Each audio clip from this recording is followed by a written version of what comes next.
Hello and welcome to episode 13 of the 21st Hour podcast. I'm one of your hosts, Jamie, as always, joined by my two lovely, radiant co hosts, Ben and Nathan. I nearly said Seto. I nearly said Shadow and then I nearly said Seto. And I was like, no, I'm not. I'm getting out of the habit of that. How's it going, guys?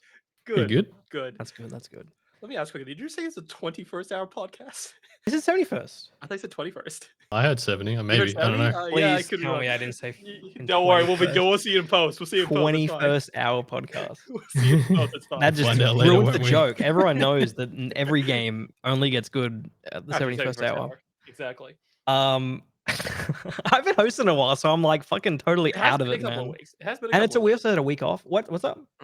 I said it has been a couple of weeks. It's been a couple Has of been a weeks since you couple hosted. weeks. There's been a bit Yeah. of a break for reasons that everyone knows, but we don't have to go here. Mhm. So yeah, obviously I wanted to change the flow of the show a little bit. Change it up, flip the script, take some things out, put some things in.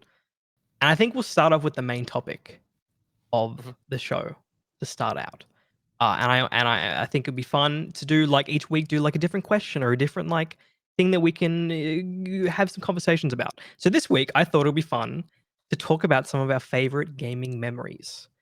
Who would like to start? I have so many gaming I memories. have so many. Okay, well, say one, you nerd. Like Me? geeks over here. I don't know. Oh, One of Seto, you. Seto, you go. You, I can you start tell off. us your I can favorite. start. Okay. Yeah. Well, look, I actually have like 3 memories that I have talked about. Just three. Yeah. Well, no. I didn't want to go off like a ramble. So I chose 3 that I actually feel like are good. I was gonna say, would you believe I have I've got a massive chunk of text. I won't say them all though, but I was just like Yeah. brainstorming, like, what are my favorite gaming memories? Anyway, Yeah. Ben, Well, no, I basically did the same give thing. us one of them. Basically, I did the same thing where I had like a giant list and I cut them down to the memories that I actually believe that like are like games that kind of like changed in the memories that I remember all the time. And one of them, Jamie, you probably remember this, is Mhm.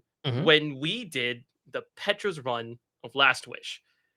Oh, That that's a was good one. yeah, Yeah. that is one. So for people that actually do not play Destiny 2, basically what happens is inside of a raid, the end of game content, one thing you could do is there's a challenge to actually flawless it and usually get some loot out of it, or it's for like a seal, which gives you a title or something like that. And Last Wish is one of the hardest raids. And when we did it, there was a thing called Petra's Run, which is flawlessing it, but it was a lot more difficult then to flawless than it is now. It was quite difficult. And I don't know about you, Jay, but during when we actually did that, that was one of the moments where I'm like, we're fucking not doing this. Like, we're not doing Well, this. yeah, it was sort of a And- bit of a meme, like, oh yeah, we're definitely gonna be able to do it for sure. Yeah, Surely exactly. we'll be able to do it. And then I will say it is a bit cope that you were like, oh, it was harder to flawless a raid back then than it is now. I feel like it's probably about the same, to be fair. no, because because the time that we did it was just after Radiance lost its infinite ammo. It didn't have infinite ammo when True. we did it, right? True. So we did it just after. So like the meta was still shifting. We still had Whisper of the Worm, which was really good back then. That helped us in like 2 of the bosses, right? So I I'm think gonna 2 be of the bosses. honest. I actually don't remember what the meta was weapon wise. Like I don't even know what I used. I know I used Mountaintop for one encounter Yeah, because yeah. there's that clip of me shooting You mountaintop killing yourself? and the fucking grenade just bouncing off nothing and Bouncing off her head. smashing me straight in the face and killing me. Yeah, Good that thing was it was right. like the first encounter, so like we didn't like restart the entire raid. Yes. That was nice, but yeah, that was a weird man. That was a weird time in Destiny. There were Yeah, weird times like that. it was definitely weird, but that was one of the moments where my phone is going off. Sorry. That was one of the moments. He's just so famous, He's just There so we go. popular. That was one of the moments where like because that was a thing where I was here. I'm like, oh, only like the 1% would do that. Like only the 1% would actually do that. 1%. Yeah, but you know what I mean. Like only like the people who know life the game, doesn't have a job, never touch grass. They are the people that will like. So you and Shadow at the time. And Yes, me me, and Shadow at the actually. time. I didn't have a Yeah. job at the time. Yeah. So Yeah. we totally fit that fucking bill. Yeah, we fit the bill, and I didn't realize we fit the bill until you actually just said that. But the one thing I was going to say is during that raid, there was a moment I think where we all realized that this is actually very much a possibility of us doing it because we kept getting stuck at the second encounter.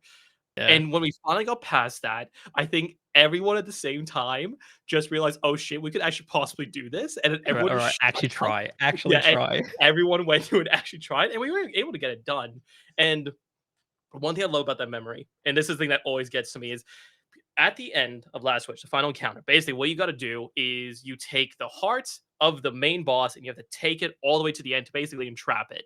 And how the mechanic works is when you take it, there's a timer, you get sent to another dimension, and then you have to keep tossing the ball until you get to the end. And if you run out of people, it's a wipe and you have to restart all of it. This is like 2 hours of work to get to this final encounter, right? It was so stressful, It dude. was so It was so stressful. stressful. And when we got to that point at the end, it was me and Mickey. Okay, we were both there. He's running it, and just where you have to drop down and get to the area where you put it in, there's like an elevator you have to take down. Right? Mhm. Mickey jumps in preemptively, gets teleported, and if you are not holding the ball, darkness and creeps onto you, and you die in like 5 seconds. So I jump into the elevator, chasing down the ball, right, trying to catch it. I'm like, fuck, we're dead. That's it. It's a wipe, and everyone's gonna yell at me, and my social anxiety is gonna go up, and I'm gonna hate it. But then the elevator glitches, and I fall. And I fall and catch the ball, and I was able to land at the bottom. And then I remember I just started flipping shit, just saying, like, we actually did it and whatnot. And then everyone did. And when we finally got to the end, everyone basically just screamed. Everyone was really excited, and we were Loud able to do noises. it. Yeah. It was just loud noises, basically. And we were able to do it. And it was just such an adrenaline filled moment. It was a very good memory. It was a very good memory. That's one of the memories that I very much enjoy because a I think it's just a very it was one of the things where I didn't think we could do it, but we actually did, and it was one of the moments Yeah, when it's like an achievement. It's like it's you did something that's like you thought was, oh, we're giving it a shot, probably not going to actually do it, and then actually doing it like that. I mean, it's what happens when you're playing a Souls game. It's like when you actually finally overcome a challenge. It's like holy shit! Like I did not expect to do that, and having Mm, done that, it's like it's a cool moment. You get filled with like just warm, good feelings, and yeah, no, I mhm. totally get that. Dopamine It's runs. Yeah. yeah, exactly, exactly. I mean, the cool thing about that achievement in general is that you have something to show it off, you know? Yeah. Like in Get a game, you title. have like your little word under your name, Mhm. and everyone that sees that knows that yeah, you flawless this raid. To be fair, there actually are a lot of people with that title now, Yeah. because the raid's been out for a while, and it's actually getting easier and easier to run it the more powerful we get, right? Mhm. Mhm. But yeah, having done it when we did it was cool. I think. Yeah, 100%. It was like in 100%. the earlier time when that Yeah. raid was actually out, and there Because was when we only did it like I'm pretty sure there was only one other raid at that point, right? Yep. Yeah, there's only one that's raid where if you had it, you could actually flawless it. Basically, like when you had the raid, you could flawless it and get something out of it. So no one was really flawlessing raids unless it was just for something cool. You know what I It mean? is also It, it's the only raid where that's required. You need to flawless it for the you city. actually have to flawless it. Yeah, Yeah, all the other raids are like you get like a shader or something like that, but that raid you actually get it required for the title, which I think makes it a lot better for that exact opinion. And like what's cool, what the thing about that raid compared to other raids, which I like, is in Last Wish, the raid where we did it. There's a thing called a wish wall, where basically if you put in like a certain code into a wall, you get some things out of it, and to actually mhm. do what's called a Petra's run, which is flawlessing it, is you need to put in a certain requirement. It starts the run, and if anyone dies, you literally get kicked back to orbit. Which in other raids, it's not that. In other raids, if someone dies, you actually have to take yourself back out. Right? I felt like in Last Wish, it was a lot more intense because randomly you just get a black screen and Yeah, you're like, "Oh you shit, know what happened?" exactly what's happened when you see that Ye- black screen. It's like fuck, like Shit. damn it, man, Yeah. who Yeah. did it? Who Yeah. died? Mhm. I wish the other raids did that, honestly. Like, I Yeah. wish it was something you Seriously. could actually activate so that you could have the black screen when someone dies and then it kicks you out and you got to start again. Like, Hmm. um, Hmm. because as soul crushing as that was, it was still like a fucking like a funny moment, I guess. Like Yeah. Exactly. when it would Exactly. happen, especially when it Hmm. happens like really early on. Like someone Hmm. would fall into like a puddle or some shit because there's the water in that level where That if you kills just you. miss, you just kills you. And so Yeah. like you would do the wish, and someone would fucking trip and fall off the edge, and immediately That was it would one of the just go, it first. would just black screen, and it's like, man, who the fuck, who did that? Who fell, dude? Like, One of the first encounters that happened to us, we're all like jumping over. We go to the first encounter and it black screens. It's like, oh shit, sorry guys. it Like I happened missed a within like jump. 5 seconds Yeah. of activating the wish, which is a lengthy process because Yeah. it's essentially you having to put in this specific combination of symbols, Mhm. and And it's 6 You by do 6 you do wall. this whole process that takes maybe like 5-ish minutes to do Mhm. every time. Mhm. And then it immediately all that work is for nothing because Mhm. you got to start again. So Yep. But yeah, that's one of my memories. That's a memory that I really like. I think that was probably one of my more favorite moments in like Destiny, but also kind of like in kind of the career, but in like career, Career, my my career. but you gaming know what I mean. What repertoire. do you call it? Like one of my favorite memories I have in gaming. So yeah. I don't know what it says about me, but I actually like so many of my memories have nothing to do with other people. It's just me playing these fucking games. Like I don't know what that says about me.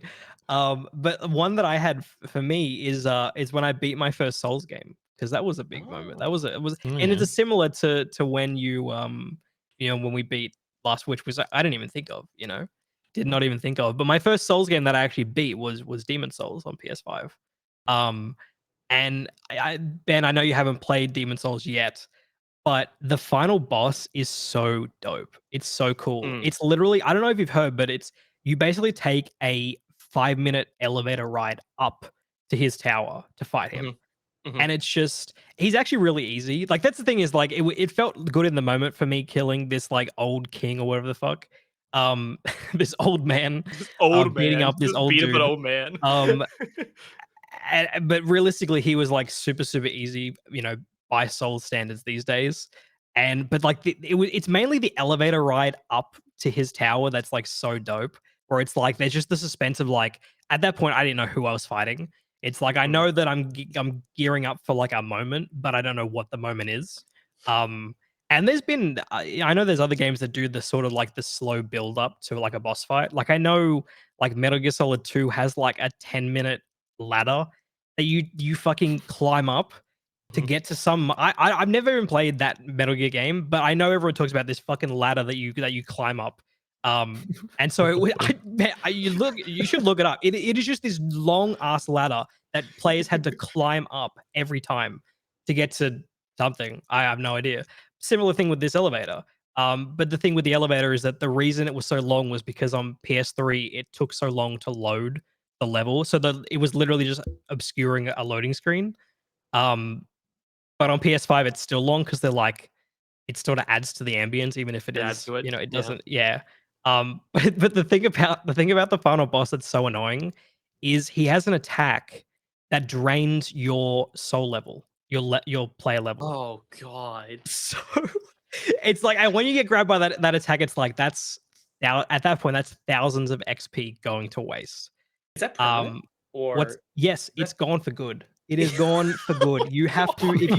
you want What the fuck? if you really want the levels back, you need to go regrind them. Oh my god. I think he takes 3 or 4 levels each time he grabs you with this attack. Holy shit. But the good thing is like you can see it coming. It's Yeah. super telegraphed. But I did get grabbed once and I was screaming, bro. I was like, you motherfucker, you bitch ass fucker. Because I was like, damn, that's like at least an hour of grinding. Yeah.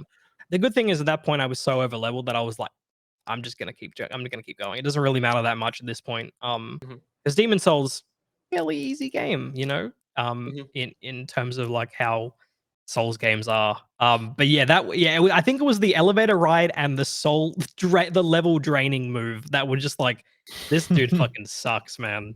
But a really great feeling when I beat him. So that was something that just occurred to me when I was writing down some memories. Like that was a cool fucking moment because the Souls game, and I'm kind of a Souls gamer now. So Mhm. you got to start somewhere, and that's where I started.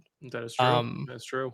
because because obviously I've beaten Bloodborne, but since then that was my second Souls game that I beat. Mhm. But I actually started Bloodborne before Demon Souls.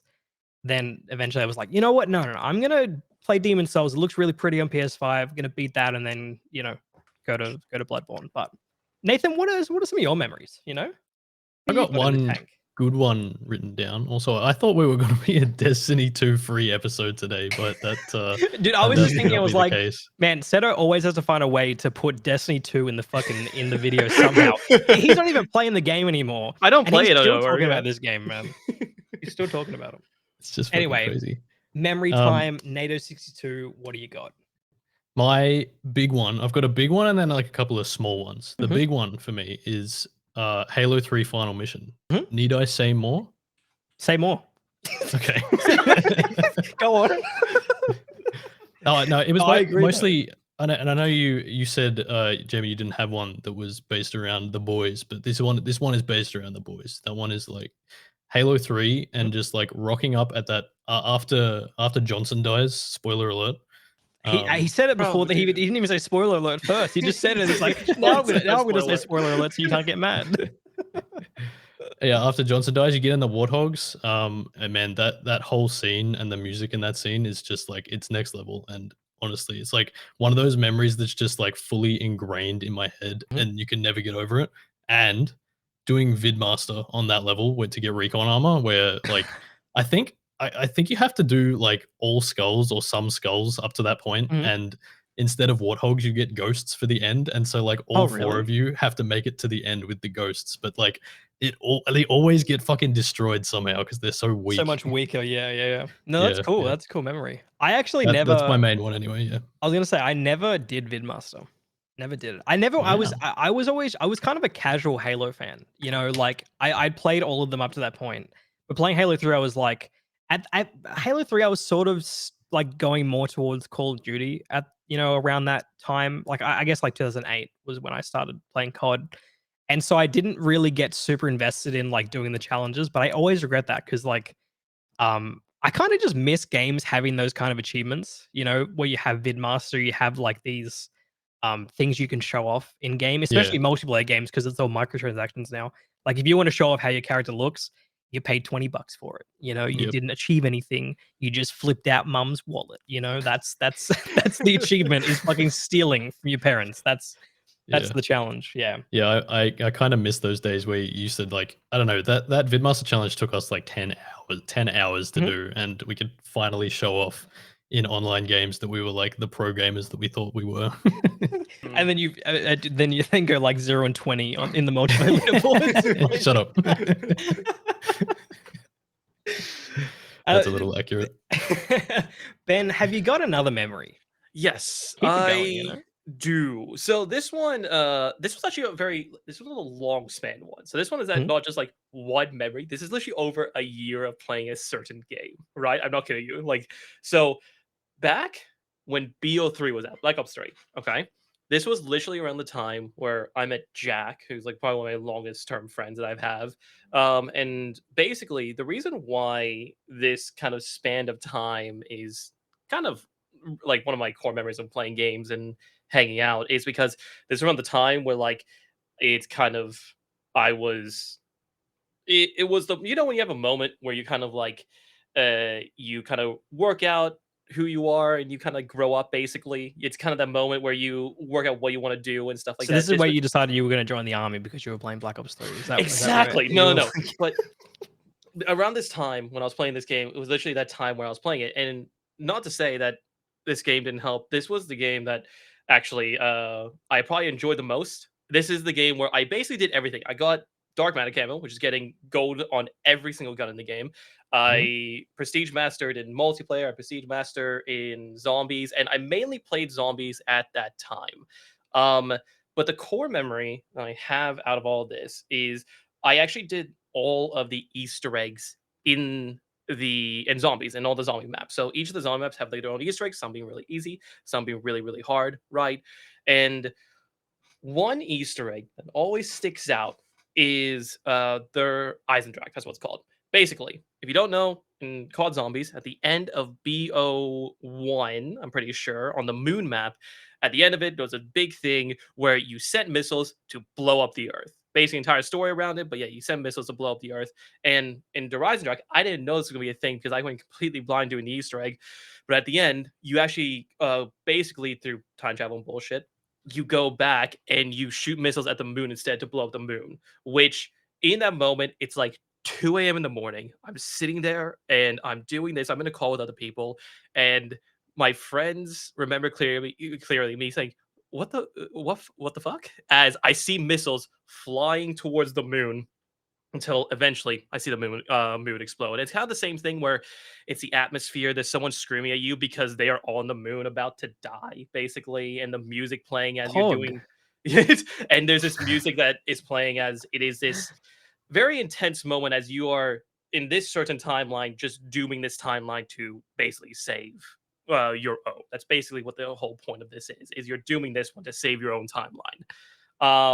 And it was that moment where after hours of grinding, I finally get to that moment. And that's the one memory that sticks out. But it's like there's a bunch of mini just memories that's kind of a joke, but that span of time, it was just a very fun moment I had, and it was a moment I look back on a lot fondly in the sense of just I had a lot of fun. I had a lot of fun just playing BO3, just hanging out and doing stuff like that. So yeah. It's funny, like your Black Ops 3 memory reminds me of like the span of I'd say 3 Call of Duties where it was like Modern Warfare. Well, I guess yeah, Modern Warfare. It was 4. It was like Modern Warfare, Mhm. World at War, Modern Mhm. Warfare 2, and then Black Ops. Those Black Ops 4 1. Call of Duty games, and I came in around World at War. Like I didn't play that much. Like I had Modern Warfare, but I only really played the campaign. I didn't even have Xbox Live at that point, so I Mhm. was very like untethered to the gaming community at that point. Like I was not watching YouTube videos on like how to get good at sniping. Like that was coming later.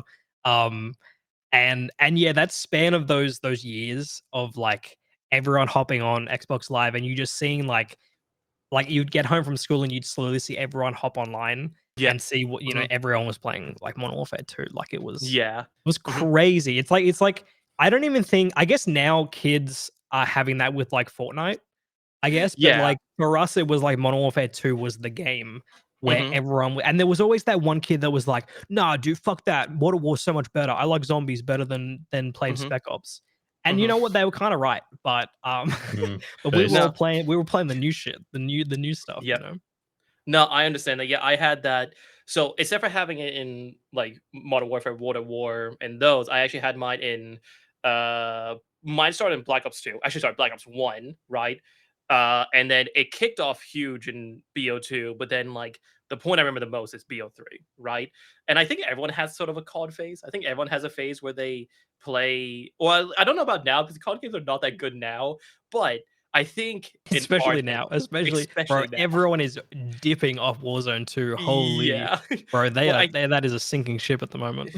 but I think in our generation, everyone had like a COD phase. And in some way, shape, or form, I think Oh, they absolutely. had a phase where they played because there was so many good CODs that were back in the day. There Well, you were know who didn't have so a Call of Duty phase? who Luca didn't have a Call of Duty phase. He did not. really he didn't He's the one. really. He's the one who didn't have it. Wow, that's Well, actually he had a Wii.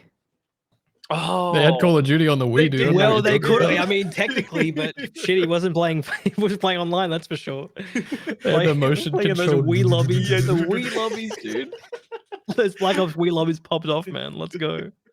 But yeah, no, that's one of my main memories because like yeah, as I said, I think everyone has it, and that was kind of one of the moments where like it was just in a time where I was I was going through school. I was in year 12, so I was at the moment where I'm like, shit, I have to be an adult now and stuff like that. You know what I mean? And it was just at a good time And where then realistically, that's not at all what that's happens. not how it works. But Like, yeah, oh my I, god, I gotta be a real adult. Oh my god, I think I'm everyone 18. yeah, I think quick tangent. I think everyone does that in year 12. Like shit, I need to be an adult now. Yeah, it's like But I need to work even out my future, and then everyone has like 17 different futures after that. yeah, Like exactly. totally But different. Yeah. yeah, exactly. But yeah, no, it was just around that time, and I just have a whole lot of memories because I met a lot of good people. I met Jack, who's probably one of my closest friends at that time, and yeah, no, like it But was what just about a Destiny very 2 good though? time. What about Destiny 2? You met a lot of good people then as well. You know, I don't know. Destiny They're 2, average. They're average. you met some good people. I I, actually, I, I've also got on here like I specified long gaming sessions. Because what? Long gaming sessions. What does that mean? What do you yeah, mean? I It's just like wait. I need well, to it's tie. funny. I've got on here like I put on here the fucking remember the Cube World session that we had with Isaac? The random us. We played fucking Cube World for like 12 hours What? straight. My mom gets up at 5 in the morning. My fucking alarm is going off, and I couldn't hear it because it was in my bedroom. And she comes downstairs. She's like, "What is that What the noise?" fuck And it's are my you alarm going off at 5 in the morning. Bro, like the only reason it ended is because I remember when Isaac's fucking phone, every time his phone rang, it would shut off the internet. It was literally dial up. And so we would hear the fucking phone ring. And it's like, we'll see you, That was it. Isaac. It's like, see you guys. And then dip.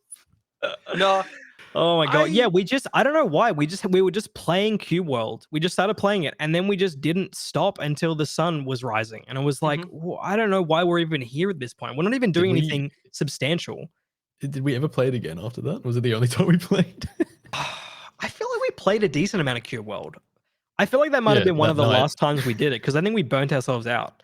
It's like when Jack played Iron Banner for a week straight and then never played Destiny 2 again. It's like the same thing, but with us fucking Cube World, man.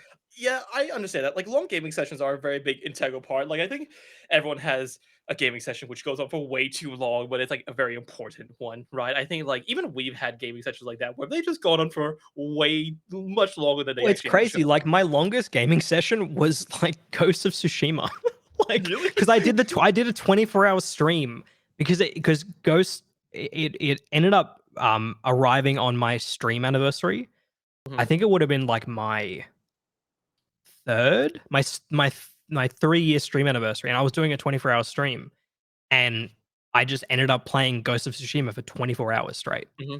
I don't even know, man. That was such a fucking bad idea. I should have just done 24-hour stream was a mess, man. Yeah. Bro, it was so bad. It's like I should have just switched games. Like I played literally a fucking open world game for 24 hours, man. Still love the game. Still really enjoyed it. But yeah, that was one that I was thinking of. And it's not even like memorable. It was just like I was just playing this game that I was enjoying enough, but like I would have stopped at some point, but I was like, no, must stream 24 hours. And then I streamed like the Destiny 2 like vanilla, like Destiny 2 launch on PS4 for 17 hours. Played that on day one. It was like, Jesus Christ, man. And that was all the content at that point. I did all the content on day one, the first day. You got any long gaming sessions, Seto? I remember, back in year 7. This was a long time ago. This is back when like BO2 was at its peak, right? My friend from school, Matt, he was there. It was Friday. We lived about 10 minutes away from each other. And I was like, hey, bro, bring your PS3 over. Because he played on PS3, but I played on Xbox 360. Bring your PS3 over, man. Yeah, but bro, it is going down. Yeah. He brought over his PS3, and school ended around like 3:30. He got over about 4:30, and he went to his mom. He's like, I'm staying over the night. And she was like, bet, that's okay. She did not say that. No, she not. She did not say that. But he came over, and then we started playing BO2. And then we started playing BO2 around 6 o'clock.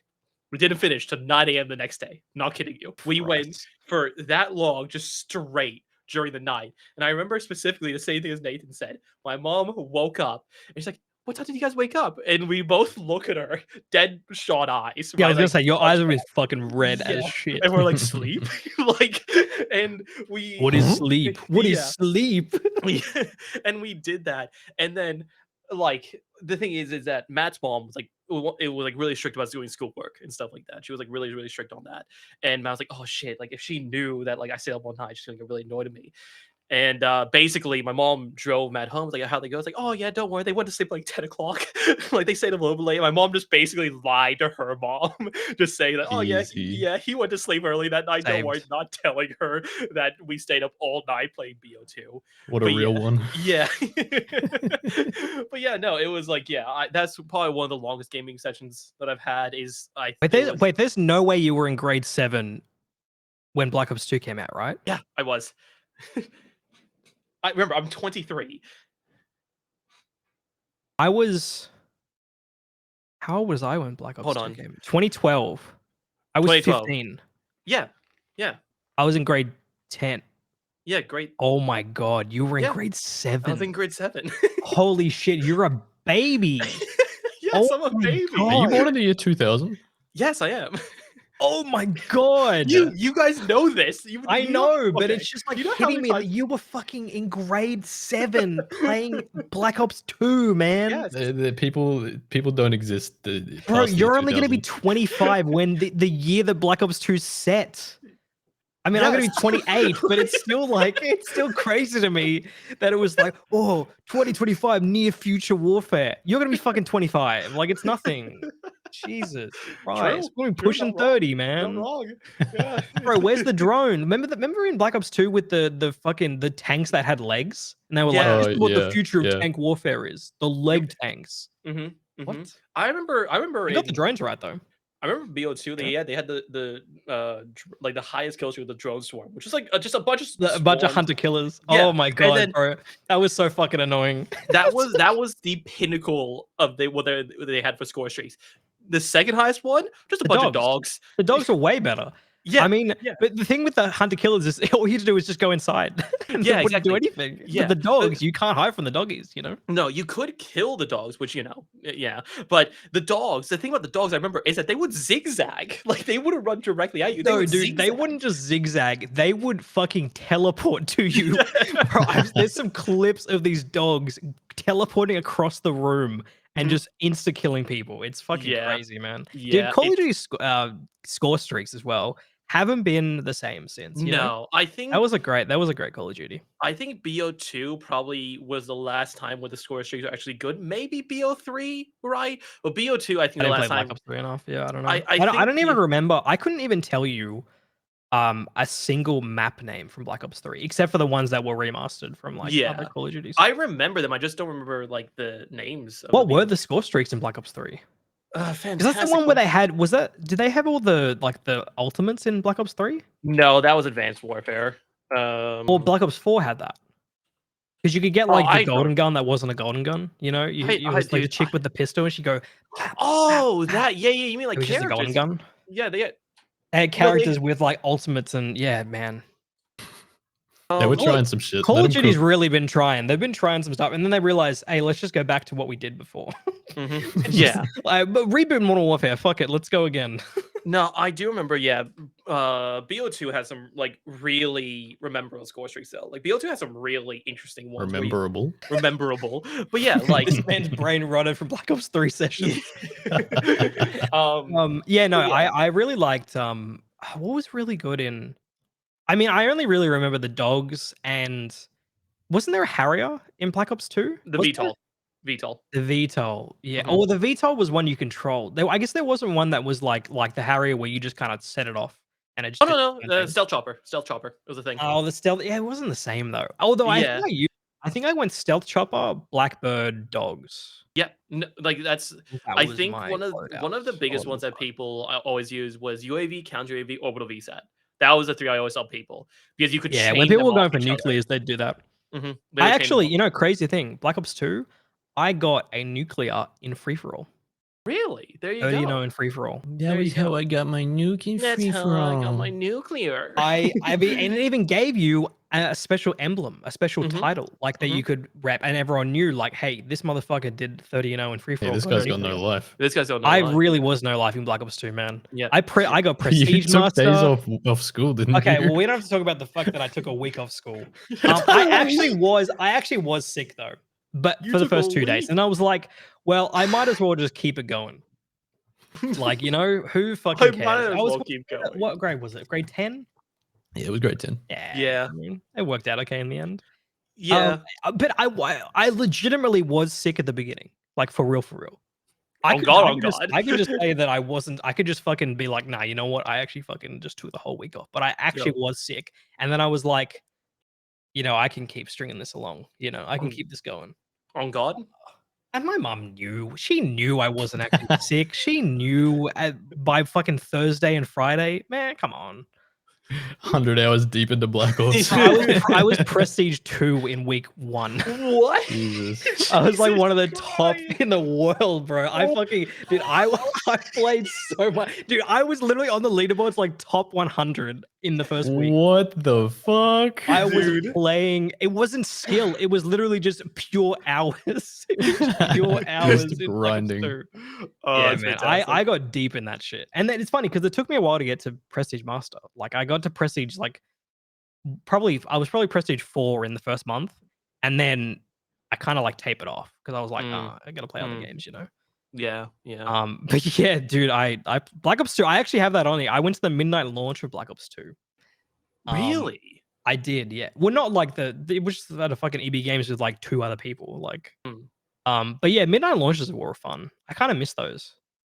Nathan, did you ever go to a midnight launch? No, actually I didn't. There were games that I would have gone to, but they never did them. Our EB Games was like a a local 5x5 meter shop that Yes. had like no one go It to was it. very selective when it did midnight launches. Like I think they Yeah. only ever did Call of Duty and then consoles. Yeah, pretty And much. they're the only yeah. ones I ever went to. I'm sure they would have done like when Halo 3 came out, they probably did one for that. They but did. like Yeah, really, yeah. and probably GTA 5, I think as well. But I remember I was gonna go to the midnight launch for GTA 5, but there was a really bad fucking storm that night. And I remember it. And I was like, you know what? It's probably not worth it. And then I just basically what happened. Everyone knew that we took the day off as well because we both took the day off on that Yeah, for I GTA did, 5. yeah. And everyone, dude, all the teachers would have known because they would have been like, wow, what's coming out today? Oh, everyone's talking about GTA 5 and Nathan and Jamie aren't in class. Oh, I Hey, wonder where classmates they are. were a bunch of snitches, I'm sure. Bro, They would I'm have. sure there were other people in other grades who took the day off as well, surely. Yeah, Like, it couldn't have just been surely. us for GTA 5. Come on, man. Like, Yeah. but yeah, that's one of the midnight launches I didn't go to because it was really, it was like, it wasn't just like some thunder, some lightning. It was like we were getting hammered, bro. The Sunshine Coast was hit. Call it a tropical thunderstorm. I wonder how many people actually went to that midnight launch, that night when it was a really bad storm. Who would have really bothered? Because they open at 8 a.m. anyway. Like, it's what, 8 hours you miss? Who cares? So I actually went to the GTA 5 midnight launch, and there were, I think, like 40 people-ish there. There was a lot of people. There was a huge line. It's a lot for a midnight launch. Good amount. They used to be about that when Call of Duty midnight launches. There was probably like about 40 to 60 people, I'd say. Did I tell you guys about the story about what happened when the day that GTA came out? What happened was I was there. I took the day off because GTA 5 released, but apparently so many people did that the people that were there, right? The teachers were like, "What's going on? Why is no one here?" And apparently, some people actually snitched on the teachers about basically GTA 5 releasing. So when me and my friends all came back to class, teacher's like, "Huh, you guys are really sick, huh?" Like, Well, it would have been knew. very obvious if like half the class was missing. It's like, No, okay, so well, what the fuck happened today? Apparently, so my class, okay, there were 7 people gone in a class of 21. So Bro. a third of the class was gone, Damn. right? Apparently, in like the school entirety, like there was at least like 3 people per class that was gone. I'm not kidding. This was a smaller school, so it's Dude, like imagine thousands of GTA kids. 6. Can you Yeah. imagine like how many people are going to take a sickie, like schools and work for GTA 6? Oh, it's insane. Like, it's insane. it's going to be nuts. Insane. I'm chucking one. Oh, I'm chucking one too. Are you kidding Oh, me? easily. GTA 6, man, come on. And the best thing is, you don't have to go out to some fucking EB Games and sit there till 1:30 because you got to wait in line. You just at midnight, it's up and it's ready to go.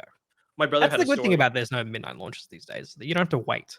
Yeah, because it wasn't like you finished at midnight and you were home at like 12:30. It was like you're home at You like waited a couple hours. 2 because you got to wait in line and then it's a whole thing and you got to drive home and yeah, it's just, yeah. Yeah, Good my brother. riddance, good riddance on the. My brother, on the day GTA came out, he told me that he went to his boss saying, like he called his boss that day. He's like, "Oh, I'm not feeling one because he wanted to play GTA." His boss was like, "I know GTA is coming out. You can take the day off. I don't give a shit." He knew. He just straight up knew. But yeah, that's like, yeah, it was an entire thing that day. I think there was so many people that were absent from school and work because that game coming out. Like, it was insane. I wonder if there's any. I just a feel like day. there's no games that I can think of like GTA where there would be a mass like sickies being taken. Like maybe Call of Duty, but like I feel like GTA is just a whole different beast. Yeah.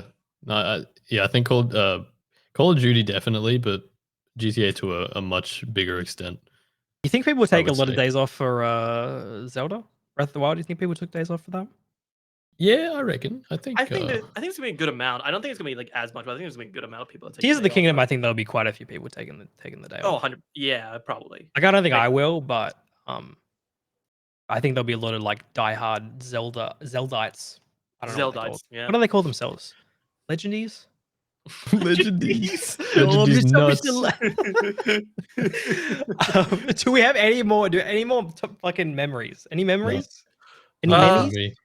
I am good off here. That was like the 2 main ones I wanted to talk about. I got a couple more but they don't really matter.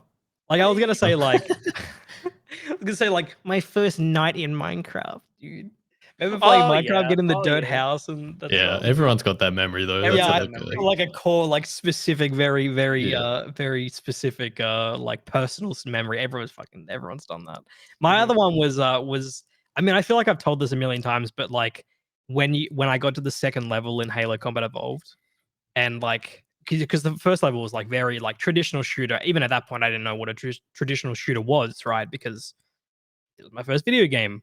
But it was very much like, oh, it's like Doom 3, and it's like Call of Duty. Like it's very typical of a shooter. And then you get to the second level, and it's like, oh, like this is not. This is bigger than you could kind of expect from a video game at that point. Um, so that's a cool memory because I just remember like looking around, and then you see the banshee, and then there's a waterfall, and then if you stay there too long, the banshee will fucking attack you, and yeah, that whole like opening segment on in Halo Combat Evolved is awesome.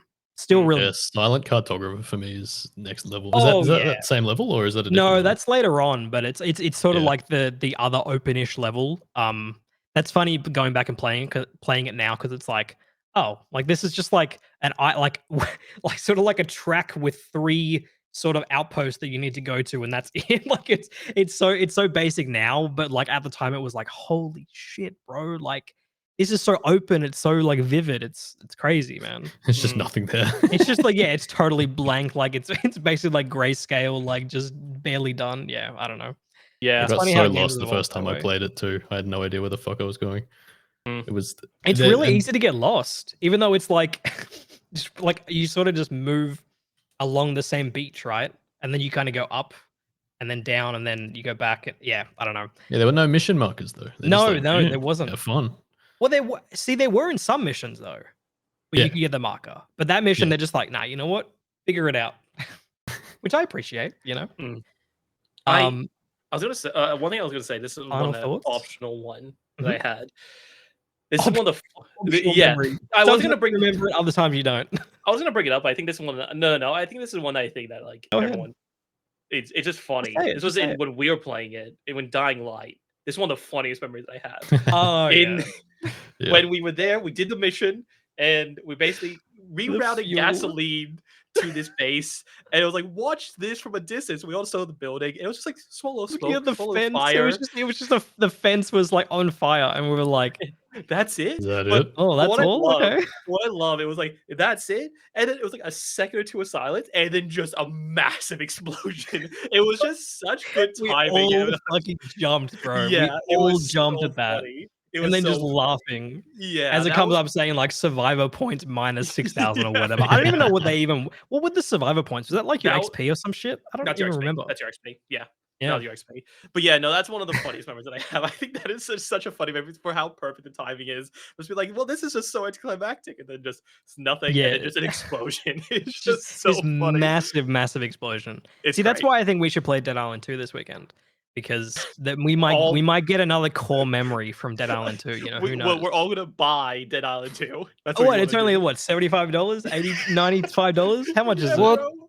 Let's see. That Epic is Game serious? Store. Stall, quick. How much is Talk it? about How Dying much- Light. Talk about Dying Light. Yeah, dude. Dude, there is a $120 edition of Dead Island 2. No, this is fine. This is totally That's reasonable. fine. Yeah, 74. Yeah, by so the you way. can get Dead Island 2. You can get the base game for $89.95. Fuck me. Or Holy you can shit. get the deluxe edition for 70. No, I'm dyslexic. 70? No, yeah, it's cheaper. No, 97.95. And that gives you 2 premium character packs featuring a unique costume and weapon, and the golden weapons pack. Pre-order now and get the Memories of Benoy pack. Banoy. Yeah, that's the Benoy. island from the first one, right? Benoy. I don't know. I guess. Yeah, Yeah. sure. Memories. Yeah, we're getting these memories from somewhere. Like I don't know where they're coming from, man. And then $120 for the Dead Island 2 Gold Edition, Does it which come with a gives you statue? everything. No. It gives you everything that's in the Dead Island 2 Deluxe Edition, plus the expansion pass. Holy shit! Wow. New areas, maybe. I'm Fuck. so excited.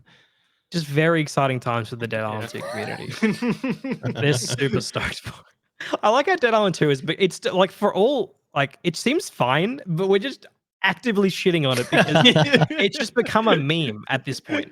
It is just Yeah, completely a apparently meme. Apparently it's good. Apparently, it's just a fine Good. experience that hey, you might enjoy it actually. Hmm. But I'm we not paying just $90. well, yeah, I mean, $90 is it $90 of enjoyment? Probably not. Probably not. Depends on the people you're playing with, maybe. You know, Probably 30, not. take it or leave it. 30, bro. You can't get any game for 30 these days. 30. 30, take it or leave it. I'm not paying anything more. You pay me 30. What if you just pay 90 and then I pay you 60? Yeah, that'll work. So I'm paying fucking $150 for this goddamn game. The pleasure of playing with me. Right, that is actually not worth it. I'm sorry, No, great I don't- friend, but Dead Island 2 is not worth that. It's just not. Understandable. All right, you guys ready to get your hot fix? Oh, Getting some hot. I'm ready fix, to get getting my hot some- fix. Getting fixed. That's a fucking weird thing to say. I love getting Um, fixed. I love getting my fixed. So it's funny because all this information is like a week old, but it's still relevant. It's still Still relevant. relevant. We can still converse about it. So the first thing I wanted to put out there is there was a little rumor that came out a little bit. It was on a tweet. So every tweet you got to believe. Apparently, the Xbox Games Showcase plus the Starfield Direct, the extension, that's gonna be like 30 minutes of Starfield, is gonna be 2 hours long. So you're gonna get 90 minutes of Xbox Game Studios stuff plus 30 minutes of Starfield. So my question to you is, what are you expecting Xbox to show at their not E3 showcase? Now I can give you a little refresher on what games they've announced so far, if that'll help. Think that'll help? Sure.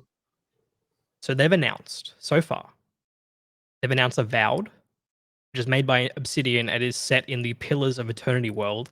I don't even really know what Pillars of Eternity is, No idea. but Avowed is the No. one you may have seen. Avowed, it's the one that looks like Skyrim. It's the one you see the magic, the purple magic hand. He's got the sword, first person. Yeah. Very Skyrim-esque. They announced that. They've announced Fable, which is made by Playground Games, who have done Forza Horizon. They've announced Forza Motorsport, which is slated for this year. They've announced Hellblade 2, which is made by Ninja Theory, who did Hellblade Senua's Saga? Sacrifice. They've announced State of Decay 3. They've also announced The Outer Worlds 2 and Perfect Dark, which is apparently a remake of the Perfect Dark franchise. Yeah, because there was like a listing on like LinkedIn where the person said like Perfect Dark and then they had remake next to it. So you know Perfect Dark, the one that Rareware back in the day made. I remember. And then speaking of Rare, there's also Everwild, which is their next game after Sea of Thieves, which was announced in 2019. And we have not seen anything from it since like 2020. And apparently they completely restarted development on it. So of Fun. those, what are you thinking? What are Elder you Scrolls feeling? 6. You think they're gonna show Elder Scrolls 6 and then immediately show Starfield? No, that's awesome. That'd be great. That'd be fantastic. We're definitely going to see some Starfield. I think we're going to definitely see some. Oh, Starfield. yes. Wait, Yeah. No wait. Are you saying we're way. gonna see Starfield at the Yeah, bro. Starfield Direct? Oh, is that what's Holy. called? Wait, sorry, I didn't even. It's literally called. They're calling Hold it on. the Xbox Game Showcase Oh, plus it Starfield literally, Direct. Yeah, 30 minutes of Starfield. That's true. Okay, yeah. Wow, I didn't see that. Okay, never mind. That was a fantastic prediction. You know, I think What- you're on the money there. Ben. What I am hoping for. Oh, no, Yeah, 'cause actually, and I just want to say, like, I'm probably expecting Hellblade 2 because that got announced in like 2019, so it's been a while. yeah. And Ninja Theory hasn't released a game since like 2017, so it's been it's time. It's time. And then Yeah. I feel like Avowed, it's probably time for that as well. Mhm. That's probably what I'm expecting. Also, the Coalition, who does Gears of War, they haven't released a game since 2019 as well, so Yep. it's coming up to that time where they might be announcing Gears 6, maybe. I don't know. Those are the three things that I thought of. What are you hoping for?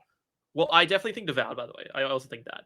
But I'm hoping, because I do really enjoy State of Decay 2. I'm hoping for State of Decay 3. I don't think it's going to happen. I don't think it is. But I hope for State of Decay 3. It's so weird because like I was so disappointed by State of Decay 2, but I'm still excited for State of Decay 3. You know, because I never really gave State of Decay 2 a chance because it was like, if you guys remember, it was fucking buggy as shit. It was at launch. shit at the start. And like I I think remember. me, Luca, and Nathan tried to play it, and it was like, this is just not working. Like it just doesn't work at all, man. It's just completely busted. So we never played it. Yeah, no. At the start, I agree, was shit. I played a lot of it, and in its iteration now, it's actually pretty damn good. It's not that buggy anymore. You might have some net connection because it's still tethering bullshit, and even the developers know that it's not good. But like, there's harder difficulties now. The game actually, like the hardest difficulty, is really tough. Basically, what happens at the hardest difficulty, because it's like an infection system. If you get infected, you have, I think it's like 10 minutes. Anytime you get hit after that, you lose like a minute off of it. Right? It is a really unforgiving system. Really easy to get infected as well, and it's really hard to get the cure to cure the infection. Right. So Supplies are really say you get hit and you get infected within the first minute of you playing the game. like that character's That dead. person's dead. Character's that dead. person is the person is dying. The Okay. character's So dead. okay. So you're hoping for State of Decay 3. Absolutely. What do you want State of Decay 3 to change versus State of Decay 2? The biggest thing is the tethering system. State of Decay 2 in its iteration right now is actually pretty good. I'm actually pretty okay with this now. Mhm. If they take the baseline now, change the tethering system to get rid of that stupid ass tethering system for multiplayer. Actually So have a wait, so decent- what's annoying about is it just the fact that you can't just go to other opposite ends of the map in co-op? Yeah, Is that yeah, basically. so? It have So to be and really how close is the tether? Like, is it like if I'm really gonna put it close or is it I'm putting like fair? 200 feet. It's pretty damn close. So like Feet. Halo, because like Halo Yeah, Infinite, no, I'm not kidding you. Halo Infinite has like it has tethering as well, but Yeah. we haven't really come into an issue where I guess we're more together when we play Halo Infinite. Mhm. You'd say it's shorter than that, right? It is Than what much we've shorter than experienced that. in Halo. I Okay. half of that. I'm not kidding you. It's really Really? short. It's a really short tethering system. Could have been updated, but last time I played multiplayer, it was super short. Where I couldn't even get like down a highway from someone else before I would get tethered to that person. Surely this right? is like it's like an Xbox One legacy issue, right? 100%. Like that's you have to imagine like it needs to work on like it has to work on fucking Nathan's Xbox fucking VCR, man. Yeah. So like Yeah. you've No, got it, so you need to run on that in crossplay with someone on PC. Like Mhm. I can understand why the tethering It is the was way it is. yeah, it was definitely very difficult. One thing they are adding is a weathering system, which is really cool. So the Mhm. seasons change, which is really cool, and I really do like Was that that. in State of Decay 2? It was not. There was no season changing. There was like it would get harder, but there was never a season change. Seasons Right. would never do that. So It now was they're like gonna the infection would get better and worse. Is worse. that Yep, right? it would Okay. get Or harder. just Yeah. worse. The cool thing Um, about State of Decay 3 is that it's running on when they announced it, it's running on Unreal Engine 5. So yep, it'll look yep. pretty. It looked pretty. So that's good thing. And they've also been like seriously like deving up. Like there's a ton of hires coming out Mhm. of Undead Labs. So Yep. this Um, seems like it's going to be much bigger than State of Decay 2. yeah. Because the I don't thing know is, if we'll like, see it though. I've got a feeling that I, it's going to be a while away. I think it is gonna be wild. When did that get It announced? got That announced was 2020. It was the 2020. same. It Yeah. was the same year. They did basically when the Xbox Series X and S was coming out that year. They were just like, "Here's fucking tons of games we're making," and Mhm. like none of them have a release. Like it's crazy. Yeah. Like I mean, all of these games that I listed all got announced in 2019 and 2020. Mhm. So it's been Mhm. like 3 to 4 years between and we still haven't really seen them since then. It's crazy. Yeah. It's pretty Um, insane. But yeah, like State of Decay 3, I really enjoy State of Decay 2. And State of Decay 2 has a really big, not big fun, but I really like it's kind of like a cult following. You know what I mean? Like a group of people that are really die hard for that game. And It did well. I think yeah, I feel like they announced that it had like 20 million players. really, Jesus. Okay, so yeah, Well, it I did mean pretty it's on well. Game Pass, so like that Yeah, helps. State of Decay yeah. 2 players. It's either 10 or 20 million Hmm. But yeah, no, player count. but like State of Decay 2 has a really good like replayability to it. It's very fun. I enjoy it a lot. As I said, it gets more difficult and getting like different weapons and whatnot, gearing up your survivors and whatnot. It's very fun. The last thing I hope for State of Decay 3 is more interactive base building. It's where maybe even like custom bases or something like that. Maybe like something that could be really cool, but like more interactive base building You like got to could be really imagine that's a thing that they're gonna do, right? I Because it really was weird. hope. You could only just like you basically picked a spot, and then you Yes. could customize that, but not as deeply as you'd kind of want to. I think. Yeah, you would Like often, basically like survival sim. Yeah. yeah, basically in State of Decay 2, you would buy some land, and then what you could do, like there was plots in the land, and you could add stuff into those plots, which is like cool customizability, but it wasn't like amazing. I'm hoping for like a full on, you can put like buildings, tear shit down and whatnot. I think that'd be really cool. And once again, I think that is just it's a symptom of having to release on hardware that was released in 2013. 100%. Like, Yeah. and even when it was released in 2013, it was outdated. So Yeah. like you're thinking about like hardware that came out, that was peak in like 2010, maybe. Mhm. So yeah, I can understand why there's those barriers to like get what you kind of want from the game. The good thing is, yeah, obviously it's going to be next gen only, UE5. The only thing you've got to worry about is that it's going to have to run on a Series S, but should be fine, maybe. Yep. They need to Or- delete that console from existence, Man, man. it It's just- hurting everyone. I'm not even sure if it is hurting that much, like realistically, but I guess it's the perception that it is, because like you think about like teraflops doesn't really mean shit at all, but like when you compare, like you've got a 12 teraflop console to a 4 teraflop console, like it feels like you're only using a third of its power because you need it to run on something that's much, smaller, more compact, much weaker. Yeah, I don't know. I think it was an interesting strategy having the Series S. It's like a really great entry level thing, but having the forced parity to release games on a Series S and a Series X means that I just feel like you're kind of limiting what games can do, to be honest. Mhm. A little Yeah, bit. and I feel like it kind of restricts devs, not obviously not just in the way we just said, but like in development time. I feel like it really kind of fucks them because they obviously have got to make it work on PC, lots of different PCs, Series X and then Series S, and so like the Series X version might not be as optimized as it should be because they spent so much time on the Series S version because maybe it's more difficult for that, or other way around, vice versa. It's like I feel like it's a lot of time that they have to spend doing stuff with probably the same amount of people. Yeah, I think it's honestly the memory constraints on the Series S. Yeah. Because it only has like, I think it's not even the memory constraints. It's the output of how quickly it can. I can't remember. I remember Digital Foundry having a video about this and being like, here is why the Series S is limiting games, and even developers have said that. So it's definitely an issue, but kind of gonna have to deal with it until Deal with it. 2020 something. Mhm. I don't know. Mhm. Why did I hear? Did you hear a Discord sound before? Yeah, that's me. That's me. I was about to quickly say, boys, country internet's kicking in hard right now. I'm slowly getting disconnected from everything right now, so I might just leave Great. You're eventually. getting DNS'd. I am I was so slowly. confused. I was like, was I the only one who heard that? 'Cause it So was right now on the Google Docs, I can't access it because my internet died. So I'm running off a notepad. My Discord just disconnected, so I'm literally just off of this right now. Well, in that case, we need to speed through this. Dude, we've been going We're for on an a hour. time limit. Holy shit, we've done like nothing. We've in our done doc. nothing, bro. So- Holy shit. so- Okay. I'm in the dark right now, so yeah, I'm literally just off of this. That's fine. That is okay. I just want to say my dream Xbox game that they announced, that there's no fucking way they announce it. I want a Fusion Frenzy 3. Do you guys remember That'd be what Fusion cool. Frenzy was? I do remember hearing about it. I do remember hearing about it. My friends used to It's play it, but I literally, never it's played it myself. Microsoft's ripoff of Mario Party. It's literally just Oh, like that's Mario Party, right. but Yeah, like yeah. the Xbox version of it. It is objectively worse than Mario Party, but I fucking loved Fusion Frenzy, man. Fusion Frenzy 2 not as good as Fusion Frenzy 1, but I think they should do one. They should make one. Be really great on It Game sounds Pass. like some pummel party shit. It No, does, no. yeah. It's so much better than Pummel Party, dude. It is great. It is fantastic. You need to look this shit up, man. It's so good. He's capping It for is sure. No, it There's is a no way. no, it is legitimately fantastic. It is a really great game. And everyone was playing it because I think it had a demo for Halo 2 multiplayer on it. And so that's why everyone had Fusion Frenzy on the original Xbox, because actually, you know what? No, it wasn't that. It was Halo came with a demo for Fusion Frenzy.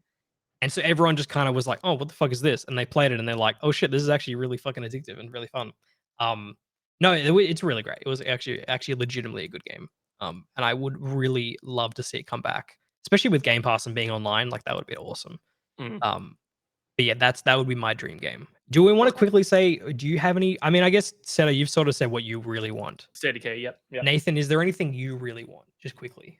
I would like them to acknowledge the existence of Elder Scrolls 6, but I know they won't because There is- there's Yeah. stuff. Okay, No, there is a there's solid 0% Yeah. chance that you hear the words Elder Scrolls 6. I Just mean, say it exists. actually, to be fair, they may do that. They may at the end of the Starfield Direct be like, and the next thing. I don't know if they will, because it's kind of They'll hit awkward us to with be another like, one of those "Here, teaser trailers we're like they did last time. The It's panning. just gonna be the same music and just a different landscape of the same fucking island that they keep showing. No, I wait. think they really want to sell Starfield, and so they probably don't want to be like Starfield. But here's the thing you're more excited about that everyone's talking about, Yeah, that's true. That's Dude, true. we're gonna be like 30 years old when Elder Scrolls 6 comes out. That's likely. Or Likely enough. 32, bro. Like, I don't know. Who knows? And they're doing Fallout 5 after that. We'll be 40. We'll be 40 years old playing Fallout 5. That's just I think games need to get they need to scope these games a little better. Because it's kind of ridiculous that it's like 6 to 8 years between these releases. Like I know they're big and they're beautiful, but like it's a long time, right? It's a long Maybe a bit fucking too time. big. Yeah, like Skyrim came out in 2011 and it's what going to be like 2030 when we Jesus play Elder Scrolls Christ. 6. Jesus Christ. Like 19 years between games because they made Fallout 4 and Fallout 76 and Starfield in between. Like that's insane. That's nuts. Insane. That's actually insane. Speaking of nuts, I'm not. it literally nothing to do with nuts at all. So obviously a new trailer for Star Wars Jedi Survivor dropped last week. And you guys have seen this trailer, right? You guys I you have watched seen this? the trailer. Yeah. I have not actually. Seto not doing his homework any percent fucking ruined the podcast. Country boy, bitch. He's back in the Discord now. I'm not on my PC. I'm on the Discord on my phone, so I can get the timestamps. That is literally it. So I have my phone sitting right next to me right now. It's right That's here. fine. It's That's all good. As long as you're here in spirit and you don't Mhm. get disconnected, you know, I that's all hope that not. matters. Yes, you can switch over to the gameplay if you want, Nathan. You can switcheroo over to this. I just want to call out before we get into my little prediction game that I came up with. That's gonna be fun. I just want to call out how fucking insane this shot is. Where is it? Just finding it. Just don't mind me. Oh, this shot, bro. Are you kidding me? Yeah, that's pretty sick. Are you kidding me, dude? I love that Star Wars is like, it's like 50 years old. And they're still finding ways to like surprise people with like stuff you've never seen in Star Wars, like that.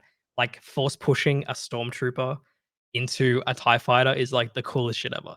Anyways, so I thought it would be fun since we're now a week away from Star Wars Jedi Survivor to do a little prediction game. So I have 6 questions. These are just yes or no answers to them. And we're gonna see how many we get right once the game is out. Okay? Are you ready? There's no Ready? buzzers involved. There's no like, it's not speed based. It's thank just God. like, Oh, thank God. it's just literally just say yes or no. And you can say if you want to explain why, you can do that. You don't have to. Okay, first question. Don't say why. We don't have time for why. No why, no, just yes or no. Sure. Will we get a High Republic flashback scene? Yes or no? Yeah, Yeah. likely. James marking it. Yes. Write that down. Write that down. I'm also saying yes. I'm just quickly say there's literally a High Republic Jedi in this fucking trailer. So that's why that's the Yep. question. It's probably why it's a yes. Question 2. Will we fight Emperor Palpatine in the game? No. No. You guys are just copying each other. I'm gonna say yes because I want to win. I'm realistically probably not gonna be it. Maybe in the Fucking third game. contrarian here. I mean, you got to get points somehow. If we all get we'll get 6 points or no points. Will an OG member of the party die in the game? That includes Seer, Grease, BD1, or Merrin. Yeah, I reckon. Yeah. Jesus Christ. I'm gonna What's her say Seer. The Black chick. the lady who used to be Force. Yeah. You Yeah. think she's gonna die? Yeah, I Yeah. reckon she's dead. I think there is a good chance. I mean, I think there's a good chance that one of them dies. I'm not sure who. Maybe not Grease because he pilots. pilots the ship. It definitely won't be BD1 because then you can't like do the collecting sell. afterwards. If BD1 dies, then you can't do some of the puzzles. Like, Yeah. so yeah, that makes sense. Just from like a game design standpoint, but yeah, I think there's a good chance one of them dies. I agree. You gotta up the stakes a bit. And I think the fact that in the first game, like Vader not killing anyone is kind of like, oh well, he's a bit weak. You know, you got to. I think she should have died there. To be honest with you. Yeah, no, same. Probably. I actually agree with that. Yeah. Okay, question 4. Will we pilot a starfighter in a space battle gameplay segment? No. Ooh. I'm gonna say yes. I think they're going bigger, badder, and better. And I think they're Yeah, going you to know do what? some I'm gonna go surprising yes. things. I'm gonna go yes. I'm gonna follow that. I'm gonna say yes. I think we're copy we are. Uh, continuing on from gameplay, new gameplay segments. Will we play as BD1 in the game? Will there be a BD1 gameplay segment where maybe Cal is captured and we need to save him as BD1? I'm thinking for some reason it more of like you control BD1 to complete a puzzle or something. I don't know.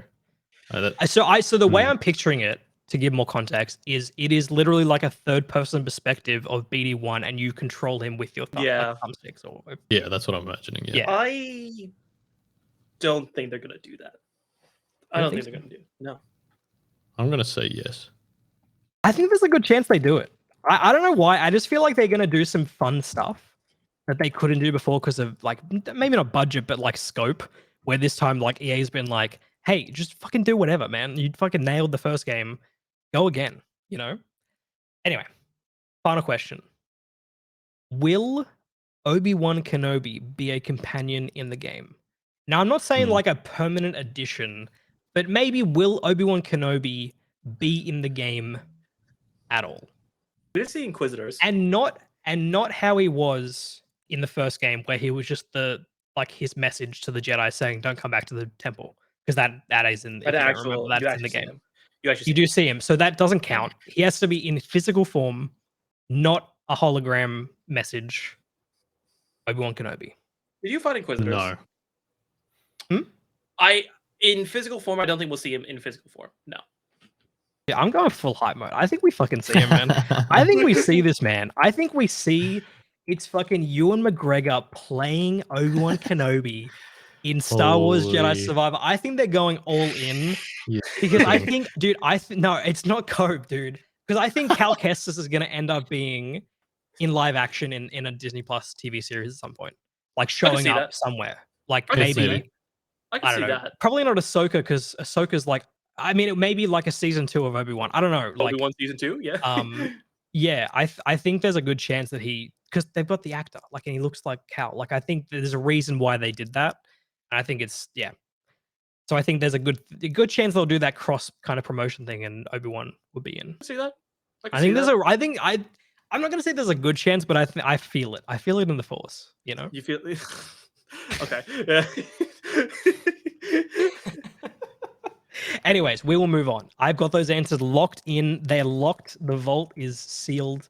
They will never be changed. He's able to edit them. He's lying.